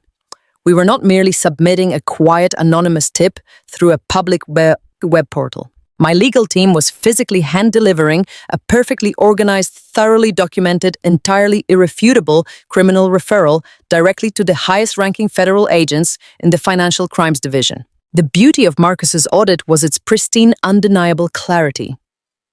Federal agents spend months or even years trying to secure warrants just to access the kind of deeply buried server data we were freely handing them on a silver platter. We gave them the exact routing numbers of the illegal offshore accounts. We provided the perfectly documented timeline of the massive wire fraud. We handed them the internal emails where my father explicitly instructed his corrupt middle managers to shred invoices and hide the bleeding revenue streams. And most importantly, we provided the absolute definitive proof of his malicious attempt to frame an innocent employee for his own massive theft. Jonathan informed the federal agents that the suspect was actively attempting to extort a major shareholder of a massive international trust, and that he was utilizing compromised local police officers to execute the extortion.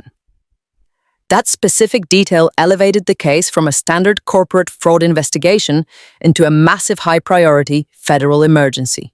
The federal government absolutely despises local corruption, and they aggressively despise wealthy predators who think they can use local cops as their personal mafia. By 4 in the morning, the federal machinery was completely fully engaged. Jonathan stayed on the secure line with me, his voice radiating a cold clinical satisfaction. He confirmed that the United States Attorney for the Northern District of Illinois had personally reviewed the executive summary of the evidence package. The federal prosecutors were absolutely salivating. It was a completely bulletproof slam-dunk case against a highly visible, arrogant target. They did not need weeks to deliberate or investigate. The proof of the massive ongoing wire fraud was so overwhelming, and the threat of my father liquidating assets to flee was so immediate that the federal judge signed the emergency arrest and search warrants before the sun even crested the horizon. Jonathan told me the federal field office in Chicago was currently briefing a specialized white-collar raid team. They were preparing to completely swarm the Sterling Hospitality executive offices at the exact same time my father expected me to sign over my entire life. I leaned back in my ergonomic chair, staring at the quiet blue screens of my Lumina command center. The sheer magnitude of the trap I had just constructed was almost difficult to fully comprehend. My father had spent the last 10 years treating me like absolute garbage. He had verbally abused me, emotionally starved me, and attempted to systematically humiliate me at every possible opportunity. He thought my silence was weakness. He thought my cheap clothes and my graveyard shifts meant I was a broken, pathetic creature, entirely incapable of fighting back. He had absolutely no idea that my silence was actually the ultimate form of discipline. I had allowed him to build his massive, fragile house of cards completely unchallenged. I had allowed him to believe he was a brilliant, untouchable god among men. And now I was bringing the full, absolute crushing weight of the United States federal government down upon his head. There was a profound, deeply poetic justice in the way this was unfolding. My father had tried to use a fake psychiatric evaluation and a pair of cheap bribed local cops to steal hundreds of millions of dollars from his own daughter. He wanted to throw me into a locked, padded room so he could steal my empire. Instead, he was about to be dragged out of his penthouse office in federal handcuffs, facing decades in a maximum security penitentiary for stealing from federal banks. He wanted to ruin my life permanently. I was going to watch the federal government permanently end his. I closed my eyes and let out a long, slow breath. The terrified, hyperventilating girl in the basement was gone forever. The quiet, invisible night auditor was completely dead.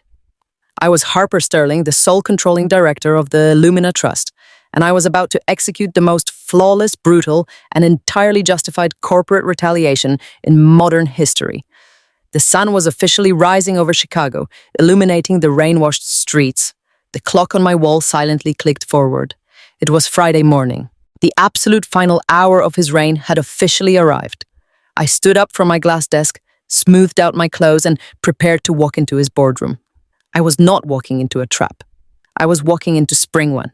The Friday morning sun cut fiercely through the floor-to-ceiling glass windows of the Sterling Hospitality Executive Boardroom, casting a bright, unforgiving light across the polished mahogany table. The room sat on the absolute highest floor of the building, offering a sweeping panoramic view of the Chicago skyline. But the people inside were entirely focused on their own manufactured triumph. It was exactly 8:55 in the morning. I stood just outside the heavy double oak doors, in the quiet marble corridor, listening to the muffled sounds of premature victory echoing from within. I did not need to see inside to know exactly what was happening. I knew their predictable, shallow behavior perfectly. My father, Richard, was undoubtedly standing near the custom wet bar, pouring expensive vintage champagne into crystal flutes. He was wearing his tailored charcoal gray suit, radiating the smug, untouchable energy of a man who firmly believed he had just conquered the entire world. In his towering arrogance, he thought he had successfully executed the ultimate corporate checkmate. He genuinely believed that his fabricated embezzlement trap and his horrific threat of a locked psychiatric ward had completely shattered my spirit. He was absolutely certain that in exactly 5 minutes, I would walk through those doors, a weeping, terrified mess, and blindly sign over the full proxy rights to the $600 billion Lumina Trust. He believed he was moments away from instantly wiping out his massive toxic debts and ascending to the legitimate billionaire status he had spent his whole life faking. My mother, Patricia, was sitting in one of the plush leather executive chairs, sipping her champagne with a look of supreme satisfaction. She was likely admiring her diamond jewelry, already calculating exactly how much of my stolen wealth she would allocate to her personal luxury shopping sprees. Beside her, my sister Savannah was practically vibrating with unearned excitement. Savannah treated money as a magical resource that simply appeared upon request, and she was completely thrilled by the prospect of a massive financial upgrade. I could easily imagine the vicious mocking conversations they were having about me right at that moment. My father was bragging about how easily I had crumbled in the basement, marveling at how simple it was to manipulate his pathetic night auditor daughter. My mother was agreeing, stating that I had always been weak and that transferring the trust to Richard was simply the natural, correct order of things. Savannah was surely laughing, making cruel jokes about my cheap clothes and wondering out loud how long it would take to formally evict me from my terrible apartment once they seized my bank accounts. They were toasting to their own brilliance, clinking their crystal glasses together, completely intoxicated by the sheer volume of wealth they believed they were about to violently steal. My father had laid out the legal proxy transfer documents, perfectly centered on the massive conference table. The silver fountain pen was resting precisely next to the signature line, waiting for my trembling hand. The stage was immaculately set for his grand finale. He was ready to play the benevolent dictator, accepting my total surrender and graciously sparing me from a federal prison cell or a padded medical unit. His blinding ego completely prevented him from seeing any warning signs. Because he had intercepted that K-1 tax document addressed to me, he assumed I was nothing but a clueless, naive puppet for some offshore investor. He thought I was just a disposable proxy who had stumbled into a fortune, and he was the rightful king stepping in to claim his throne. As the clock on the boardroom wall ticked closer to 9, I took a deep, steady breath in the hallway. I was not the Harper Sterling they were expecting. I was not wearing the scuffed boots, the faded grey uniform sweater, or the submissive hunched posture that had been my daily camouflage for the past 10 years. The invisible servant was completely, permanently dead. I was wearing a custom-tailored dark navy power suit constructed from flawless imported wool. The cut was sharp, precise, and completely unforgiving. My hair was pulled back into a sleek, elegant style, and my posture was perfectly, completely straight. I wore black designer heels that struck the marble floor with a rhythmic, authoritative click. Every single aspect of my appearance radiated pure, unadulterated power. I was shedding the suffocating disguise I had worn to survive his abuse, and I was physically manifesting the exact reality he had refused to believe. I was the sole legal controlling director of a $600 million commercial real estate empire, and I was ready to formally execute the man who had tried to destroy me. I was not alone. Marcus was striding perfectly in sync right beside me. He was wearing a dark, perfectly fitted suit, carrying the heavy leather briefcase that held the absolute entirety of my father's financial ruin. Marcus did not look like the compliant, polite son-in-law Savannah thought she had married. He did not look like the convenient diversity prop my father tried to parade around his country club friends. He looked exactly like the brilliant, ruthless private equity director he truly was.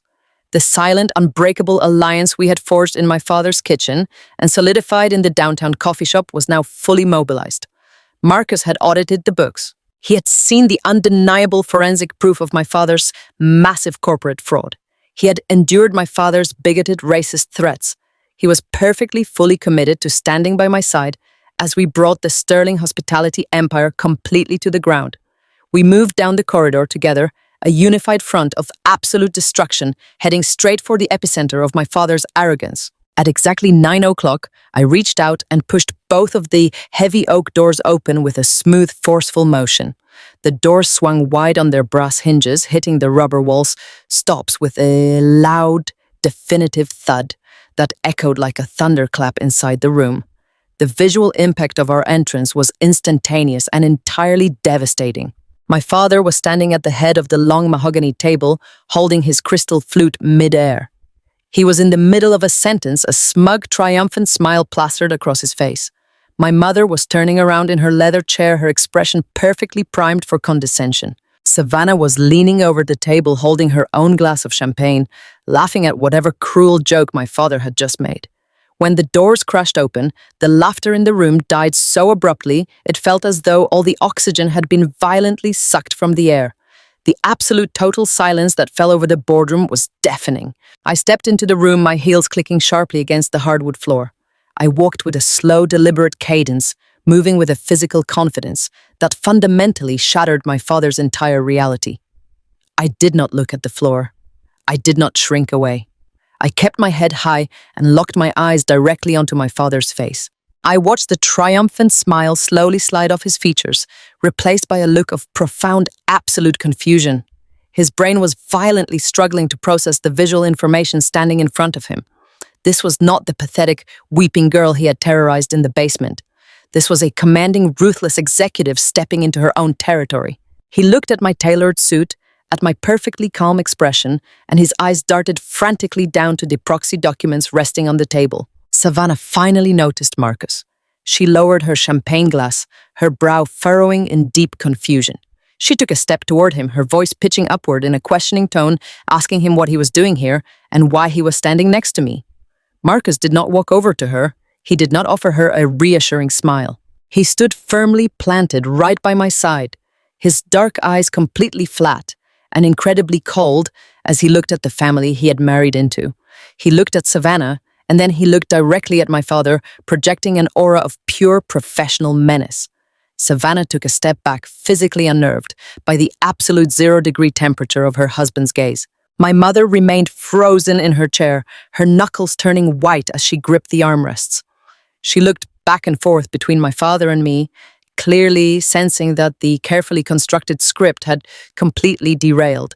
The predatory trap they had spent 2 days anticipating was rapidly dissolving right in front of their eyes.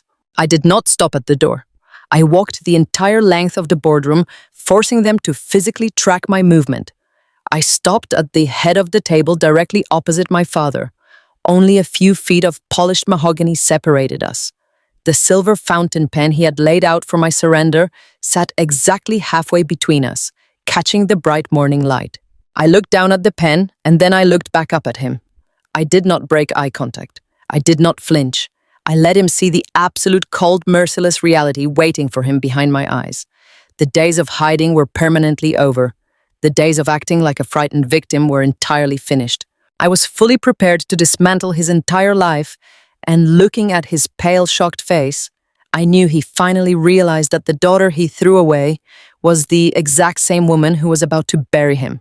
The silence in the executive boardroom was so profound, I could actually hear the faint hum of the climate control system and the frantic ticking of the antique grandfather clock on the far wall.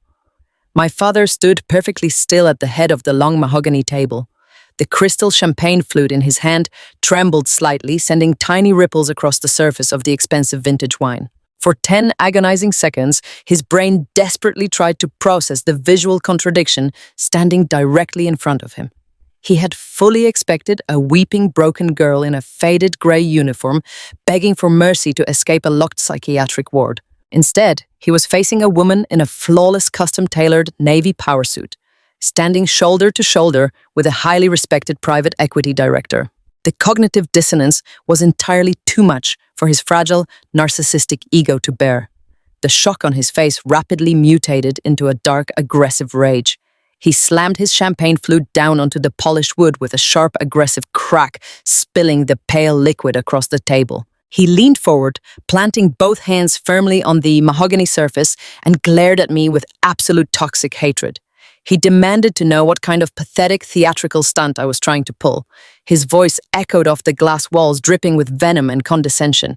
He sneered at my clothes, asking if I really thought putting on a cheap department store suit and dragging my sister's husband into the room would somehow change the reality of my situation. He pointed a shaking finger at the silver fountain pen resting next to the proxy transfer documents. He commanded me to stop wasting his valuable time and sign the papers immediately. He reminded me in a low, threatening growl that his local police officers were waiting downstairs, and that Dr. Evans was standing by with the involuntary psychiatric hold paperwork. He truly believed he still held the executioner's axe. I did not flinch. I did not step back. I looked at the man who had tormented me for my entire existence and felt absolutely nothing but a cold clinical detachment. I did not even look at the fraudulent proxy documents he had so carefully arranged. Instead, I reached into the sleek leather portfolio I was carrying. My movements were slow, deliberate, and completely devoid of any hesitation. I pulled out a thick, heavy stack of documents printed on premium legal stock, perfectly bound with a dark blue cover. I stepped forward and slid the heavy stack firmly across the smooth mahogany table. The thick packet glided effortlessly, stopping exactly right on top of his fake proxy transfer deed. My father stared at the dark blue folder as if it were a venomous snake. He did not reach for it. He looked back up at me, his jaw tight with aggressive impatience. He barked at me, asking what this garbage was. He told me he was not playing games and that I had exactly 1 minute to sign the Lumina Trust over to him before he made the phone call that would permanently end my life. I kept my voice incredibly calm and perfectly level. I told him he was right about one thing. We were completely done playing games. I instructed him to open the folder and read the first page. My mother, Patricia, scoffed loudly from her leather chair, rolling her eyes and sipping her champagne. She told Richard not to humor my delusional behavior. She insisted I was just having another manic episode and urged him to just call the hospital and have me taken away so they could finalize the asset transfer in peace. Marcus stepped forward slightly, closing the distance between us. He placed his hands in his pockets and looked directly at my father. Marcus suggested in a tone that was terrifyingly calm and professional that my father should listen to his daughter and open the file. Marcus stated that, as a professional courtesy, he had already reviewed the contents and strongly advised my father to read the terms before making any more completely empty threats. My father hesitated. The absolute supreme confidence radiating from both Marcus and me finally managed to pierce through his thick armor of arrogance. His hands shook with suppressed rage as he reached out and flipped open the dark blue cover of the legal packet. He stared at the top page. I watched his bloodshot eyes scan the heavy, bold text. I watched his breathing stop completely. I did not wait for him to process the legal jargon. I decided to deliver the absolute unvarnished truth directly to his face. I told him he had made a catastrophic miscalculation. I explained that when his incompetent mail clerk dropped that highly confidential K-1 tax document on his desk, he saw the words Lumina Trust and immediately assumed I was a helpless proxy. I told him his towering, blinding arrogance made him believe I was just a naive puppet, illegally signing papers for a wealthy offshore investor. I took a slow, deliberate step closer to the table, resting my hands on the polished wood. I am not a proxy, Richard, I said clearly, projecting my voice so every single syllable echoed in the silent room. I am not a puppet, and I do not work for a mysterious billionaire. I am the sole creator, the primary architect, and the absolute undisputed owner of the Lumina Hotel Group.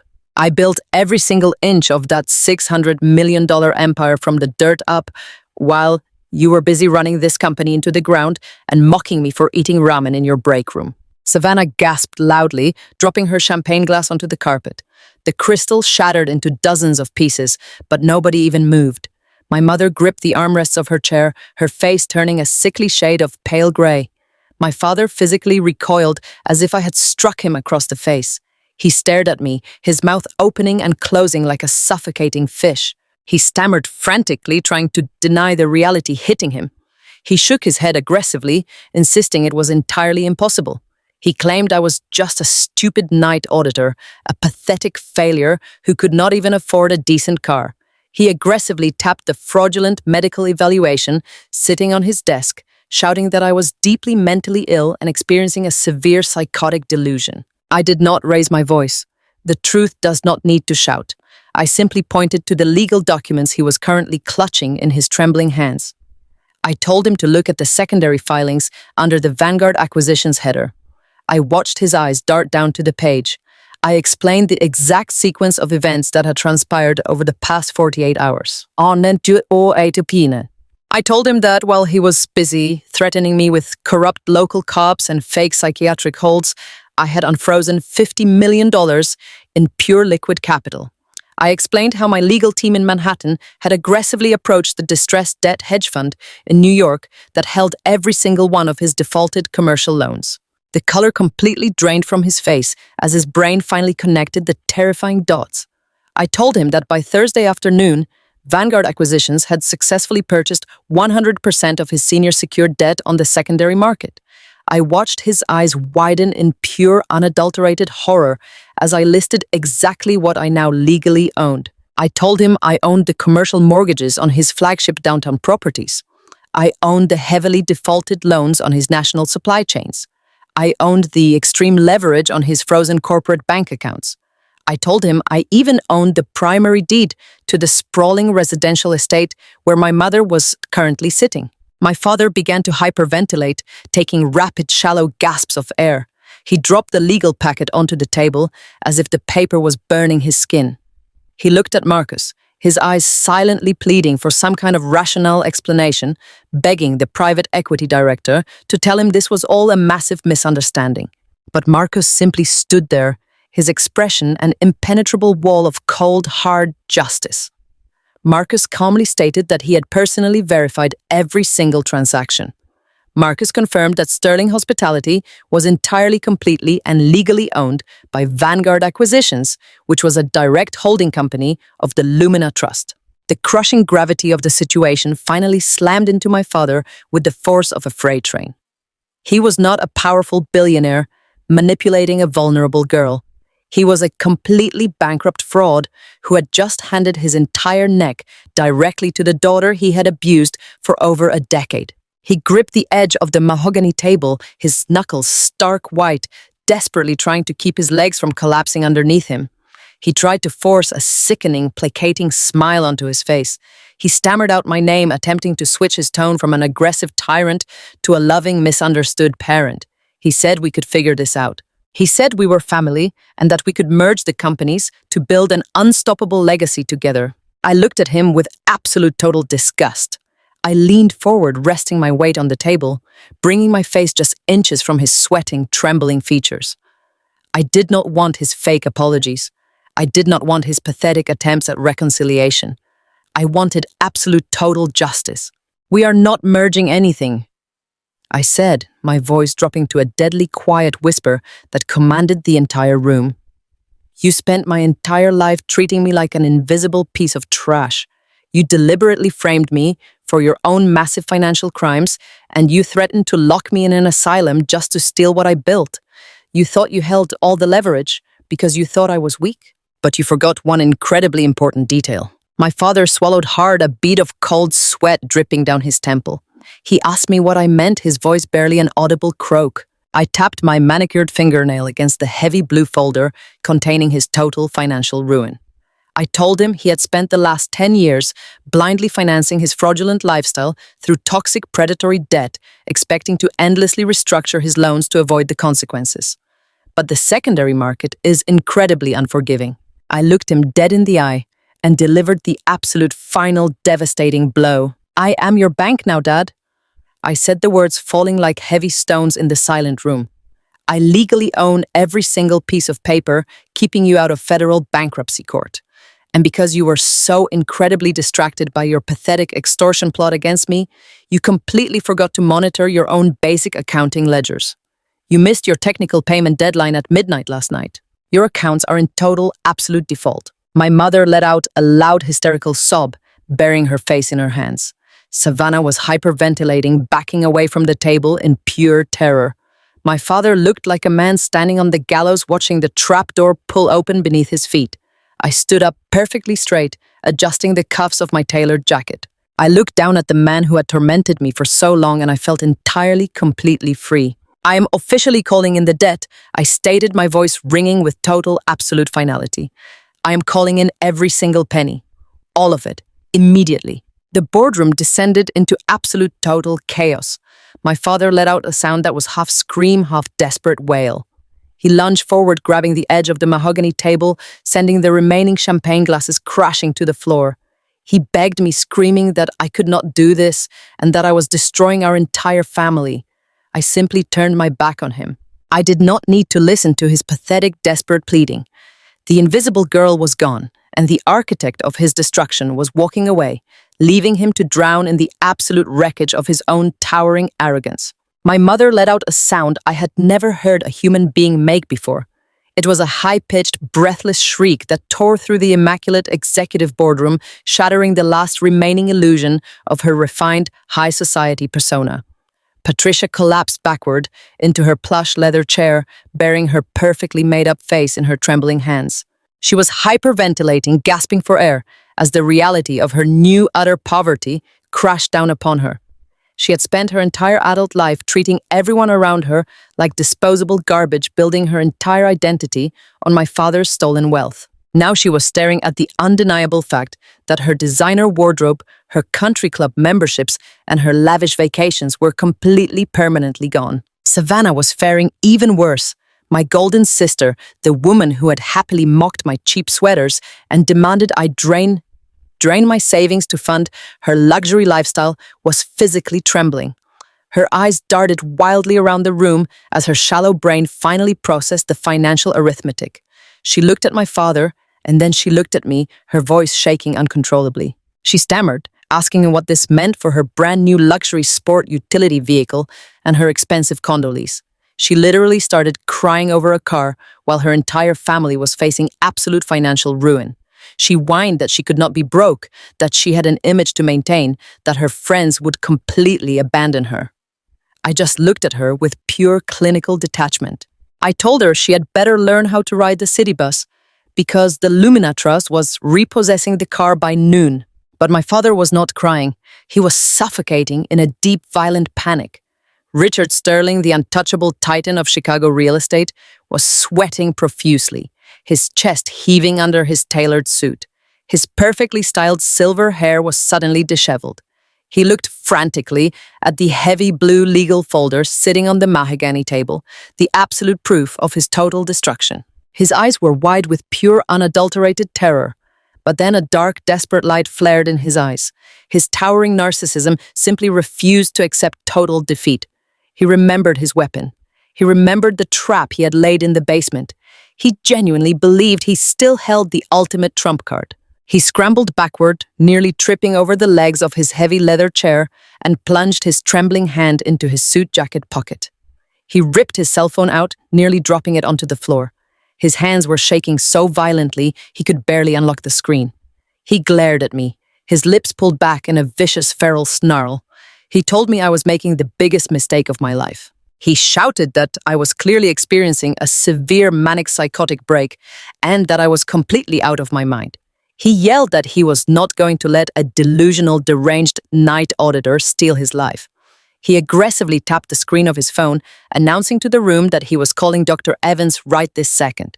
He threatened that the 5150 involuntary psychiatric hold was going out to the police dispatch immediately. He promised me I would be in a padded cell, heavily medicated, before I could ever file a single foreclosure notice. I did not even flinch. I did not move a single muscle to stop him. I just stood there, perfectly calm, bathed in the morning sunlight pouring through the glass walls, because I knew exactly what was about to happen next. Before my father could even hit the call button, Marcus stepped forward. He moved with a smooth, predatory grace, placing himself directly between me and the frantic man holding the phone. Marcus did not yell. He did not raise his voice. He spoke with the chilling, absolute authority of an executioner delivering a final sentence. He told Richard to put the phone down.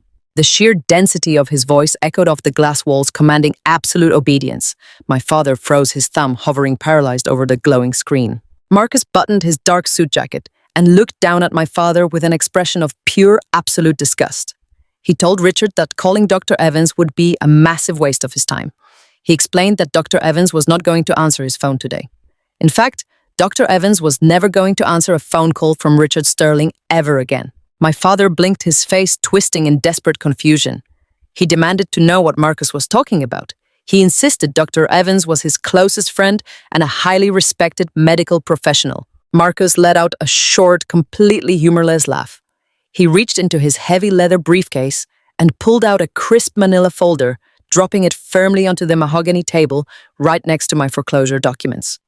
Marcus looked my father dead in the eye and delivered the fatal blow. He revealed that when my father had tried to aggressively blackmail him with vicious racist smear tactics 2 days ago, Marcus had not just walked away. Marcus had immediately contacted his own private legal team. And more importantly, Marcus revealed that he had been standing right outside the locked basement door when my father was brutally threatening to institutionalize me. Marcus leaned forward, his voice dropping to a terrifying quiet whisper. He told my father that every single vile word of that extortion attempt had been captured on high-definition audio.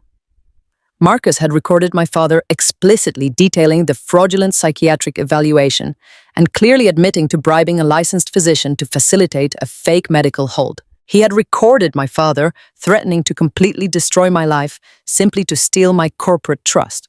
The blood drained entirely from my father's face, leaving him a sickening shade of gray. His phone slowly slipped from his trembling fingers and hit the carpet with a dull thud. But Marcus was not finished. He was deeply, incredibly thorough. He explained that he and his legal team had completely bypassed the corrupt local police precinct. They had taken the pristine audio recording and the undeniable proof of the medical forgery directly to the state medical board and the federal authorities late last night. Marcus stated with cold, ruthless precision that the medical board had convened an emergency disciplinary hearing at 6 o'clock this morning. Dr. Evans was completely ruined. His medical license had been permanently immediately revoked. State investigators and federal agents were actively currently raiding his private clinic to seize his forged medical records and uncover every other piece of dirty work he had executed for the Chicago elite.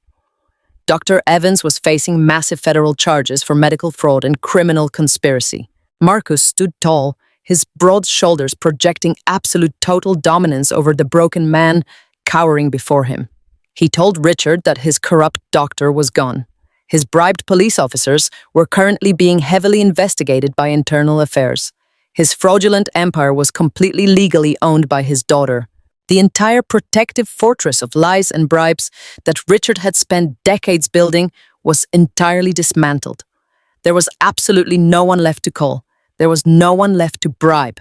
There was no one left to manipulate. The checkmate was absolute, complete, and totally inescapable. I watched my father physically collapse into his chair. His chest heaved as he struggled to pull oxygen into his lungs. He stared blankly at the mahogany table, completely paralyzed by the sheer magnitude of his total defeat. The room was perfectly silent, save for the pathetic sound of my mother weeping in the corner and Savannah aggressively chewing on her thumbnail in sheer terror. I looked at Marcus, who gave me a single silent nod of solidarity. We had not just survived the storm my father tried to create. We had completely redirected the lightning and burned his entire fraudulent world straight to the foundation. The absolute totality of his defeat did not bring my father to a place of quiet surrender. It completely broke his mind. I stood there watching the final fragile threads of his sanity violently snap. He was a man who had spent his entire life controlling everyone around him, using money and fear as his primary weapons. Now the money belonged to me, and the fear was entirely his own. A dark, animalistic rage contorted his perfectly manicured features. The veins in his neck bulged against his expensive silk collar. He let out a primal, guttural scream that echoed off the glass walls of the boardroom. He lunged across the polished mahogany table, scattering the remaining legal documents and diving directly toward my throat. He wanted to physically destroy the daughter who had just dismantled his empire. He wanted to wrap his hands around my neck and choke the life out of the woman who had finally stood up to him. I did not move a single inch. I did not blink. I stood my ground, knowing Marcus was right beside me, shifting his weight to intercept the attack. But Marcus did not have to lift a single finger. Before my father could even clear the edge of the conference table, the heavy double oak doors of the executive boardroom did not just open. They practically exploded inward. The heavy wood slammed against the walls with a deafening crash that shook the floorboards beneath my feet. A flood of dark tactical gear, heavily armored vests, and bright gold federal badges violently swarmed into the room. There were at least a dozen federal agents moving with terrifying coordinated precision. Their heavy boots stomped against the plush corporate carpet, completely shattering the quiet, untouchable sanctuary of the Sterling executive suite. The lead agent, a tall, broad-shouldered man with cold, uncompromising eyes, stepped directly to the front of the formation. His hand rested firmly on his utility belt, and his voice boomed with the absolute undeniable weight of the United States government. He ordered everyone in the room to freeze and keep their hands exactly where he could see them. My father froze mid-lunge, his arms suspended awkwardly in the air over the table. The primal rage on his face was instantly replaced by a look of sheer, unadulterated horror. He scrambled backwards, stumbling over his own incredibly expensive Italian leather shoes. The lead agent did not hesitate. He locked his eyes onto my father and marched straight toward him. He loudly identified himself as a special agent with the Federal Bureau of Investigation Financial Crimes Division. He stated in a voice that carried perfectly through the open doors and out into the bustling executive hallway that Richard Sterling was formally under arrest. The agent recited the charges with clinical, devastating clarity. He listed massive systemic wire fraud. He listed severe corporate racketeering. He listed aggressive tax evasion. And finally, looking directly at me with a brief nod of professional acknowledgement, the agent listed the federal charge of criminal extortion. My father completely panicked.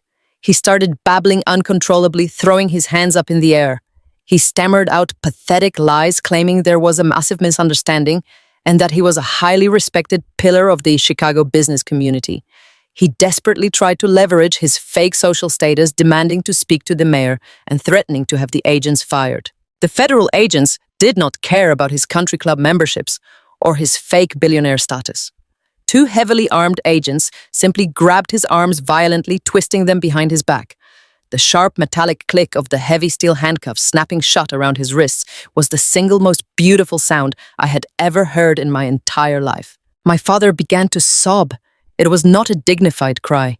It was a pathetic, whimpering sound, escaping from a man who finally realized his life was completely over. I looked past the federal agents and saw exactly what was happening in the outer hallway. The commotion had drawn dozens of Sterling hospitality executives, administrative assistants, and junior staff members out of their cubicles. They were all standing on the other side of the glass boardroom walls, pressing their faces against the transparent barrier, watching their tyrannical, untouchable boss weeping in federal handcuffs. The man who had terrorized his employees and abused his own daughter was being utterly publicly humiliated in front of his entire corporate staff. He looked wildly at the crowd of faces watching him, and he hung his head in absolute supreme shame. He knew he could never spin this narrative. He knew his legacy was permanently reduced to a pathetic criminal perp walk. While my father was being physically restrained, the lead agent turned his attention to the room at large. He loudly announced that the federal government was actively seizing the premises and that his technical team was preparing to confiscate the physical servers located on the floor below. My father suddenly found a desperate burst of defiance. He struggled against the agents holding him, screaming that they had absolutely no right to touch his servers. He yelled that his building was private property and that they needed a secondary specific search warrant to physically enter the lower-level server farm. He was desperately hoping to buy enough time for his automated deletion protocols to wipe the remaining offshore routing data. The lead agent pulled the clipboard from his tactical vest, preparing to present the necessary federal documentation, but I simply raised my hand and stepped forward. I walked calmly to the edge of the mahogany table. I looked directly into my father's terrified eyes. I told the federal agent that a secondary search warrant was entirely unnecessary. I explained in a clear, steady voice that Sterling Hospitality no longer held any legal rights to this building or anything inside it. I reached into my leather portfolio and pulled out the physical property deeds and the complete debt transfer records generated by Vanguard Acquisitions. I laid them perfectly flat on the table, right next to my father's shattered champagne glass. I formally introduced myself to the federal agent as Harper Sterling, the sole controlling director of the Lumina Trust and the absolute legal owner of this entire commercial property. I told the agent that as the sole legal property owner, I was granting the Federal Bureau of Investigation full, immediate, and completely unrestricted access to every single server, hard drive, and filing cabinet in the entire building. The lead agent smiled a tight professional smile and slid a federal consent form across the table. I picked up the silver fountain pen my father had originally placed there for my surrender, and I signed my name with bold, sweeping strokes. I used the exact same pen he wanted to use to steal my life to permanently sign his away. I handed the clipboard back to the agent, officially sealing my father's permanent fate. My father watched me sign away his last remaining sliver of hope, and he physically collapsed, sagging heavily against the federal agents holding him upright. As the agents aggressively dragged my weeping father out of the boardroom, my mother and sister were left entirely alone to face the catastrophic reality of their new existence. Patricia was curled into a pathetic ball in her leather chair, her designer dress wrinkled and stained with spilled champagne. She was muttering to herself, completely unable to process the fact that she was now legally married to a federally indicted felon facing decades in federal prison.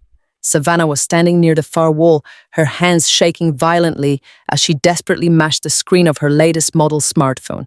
She was in a state of absolute pure panic. She kept repeating that she needed to book a flight to Paris immediately. She wanted to escape the immense public humiliation and run away to a luxury hotel using the black corporate credit card our father had given her just the week before. I stood perfectly still, watching her manic, desperate behavior.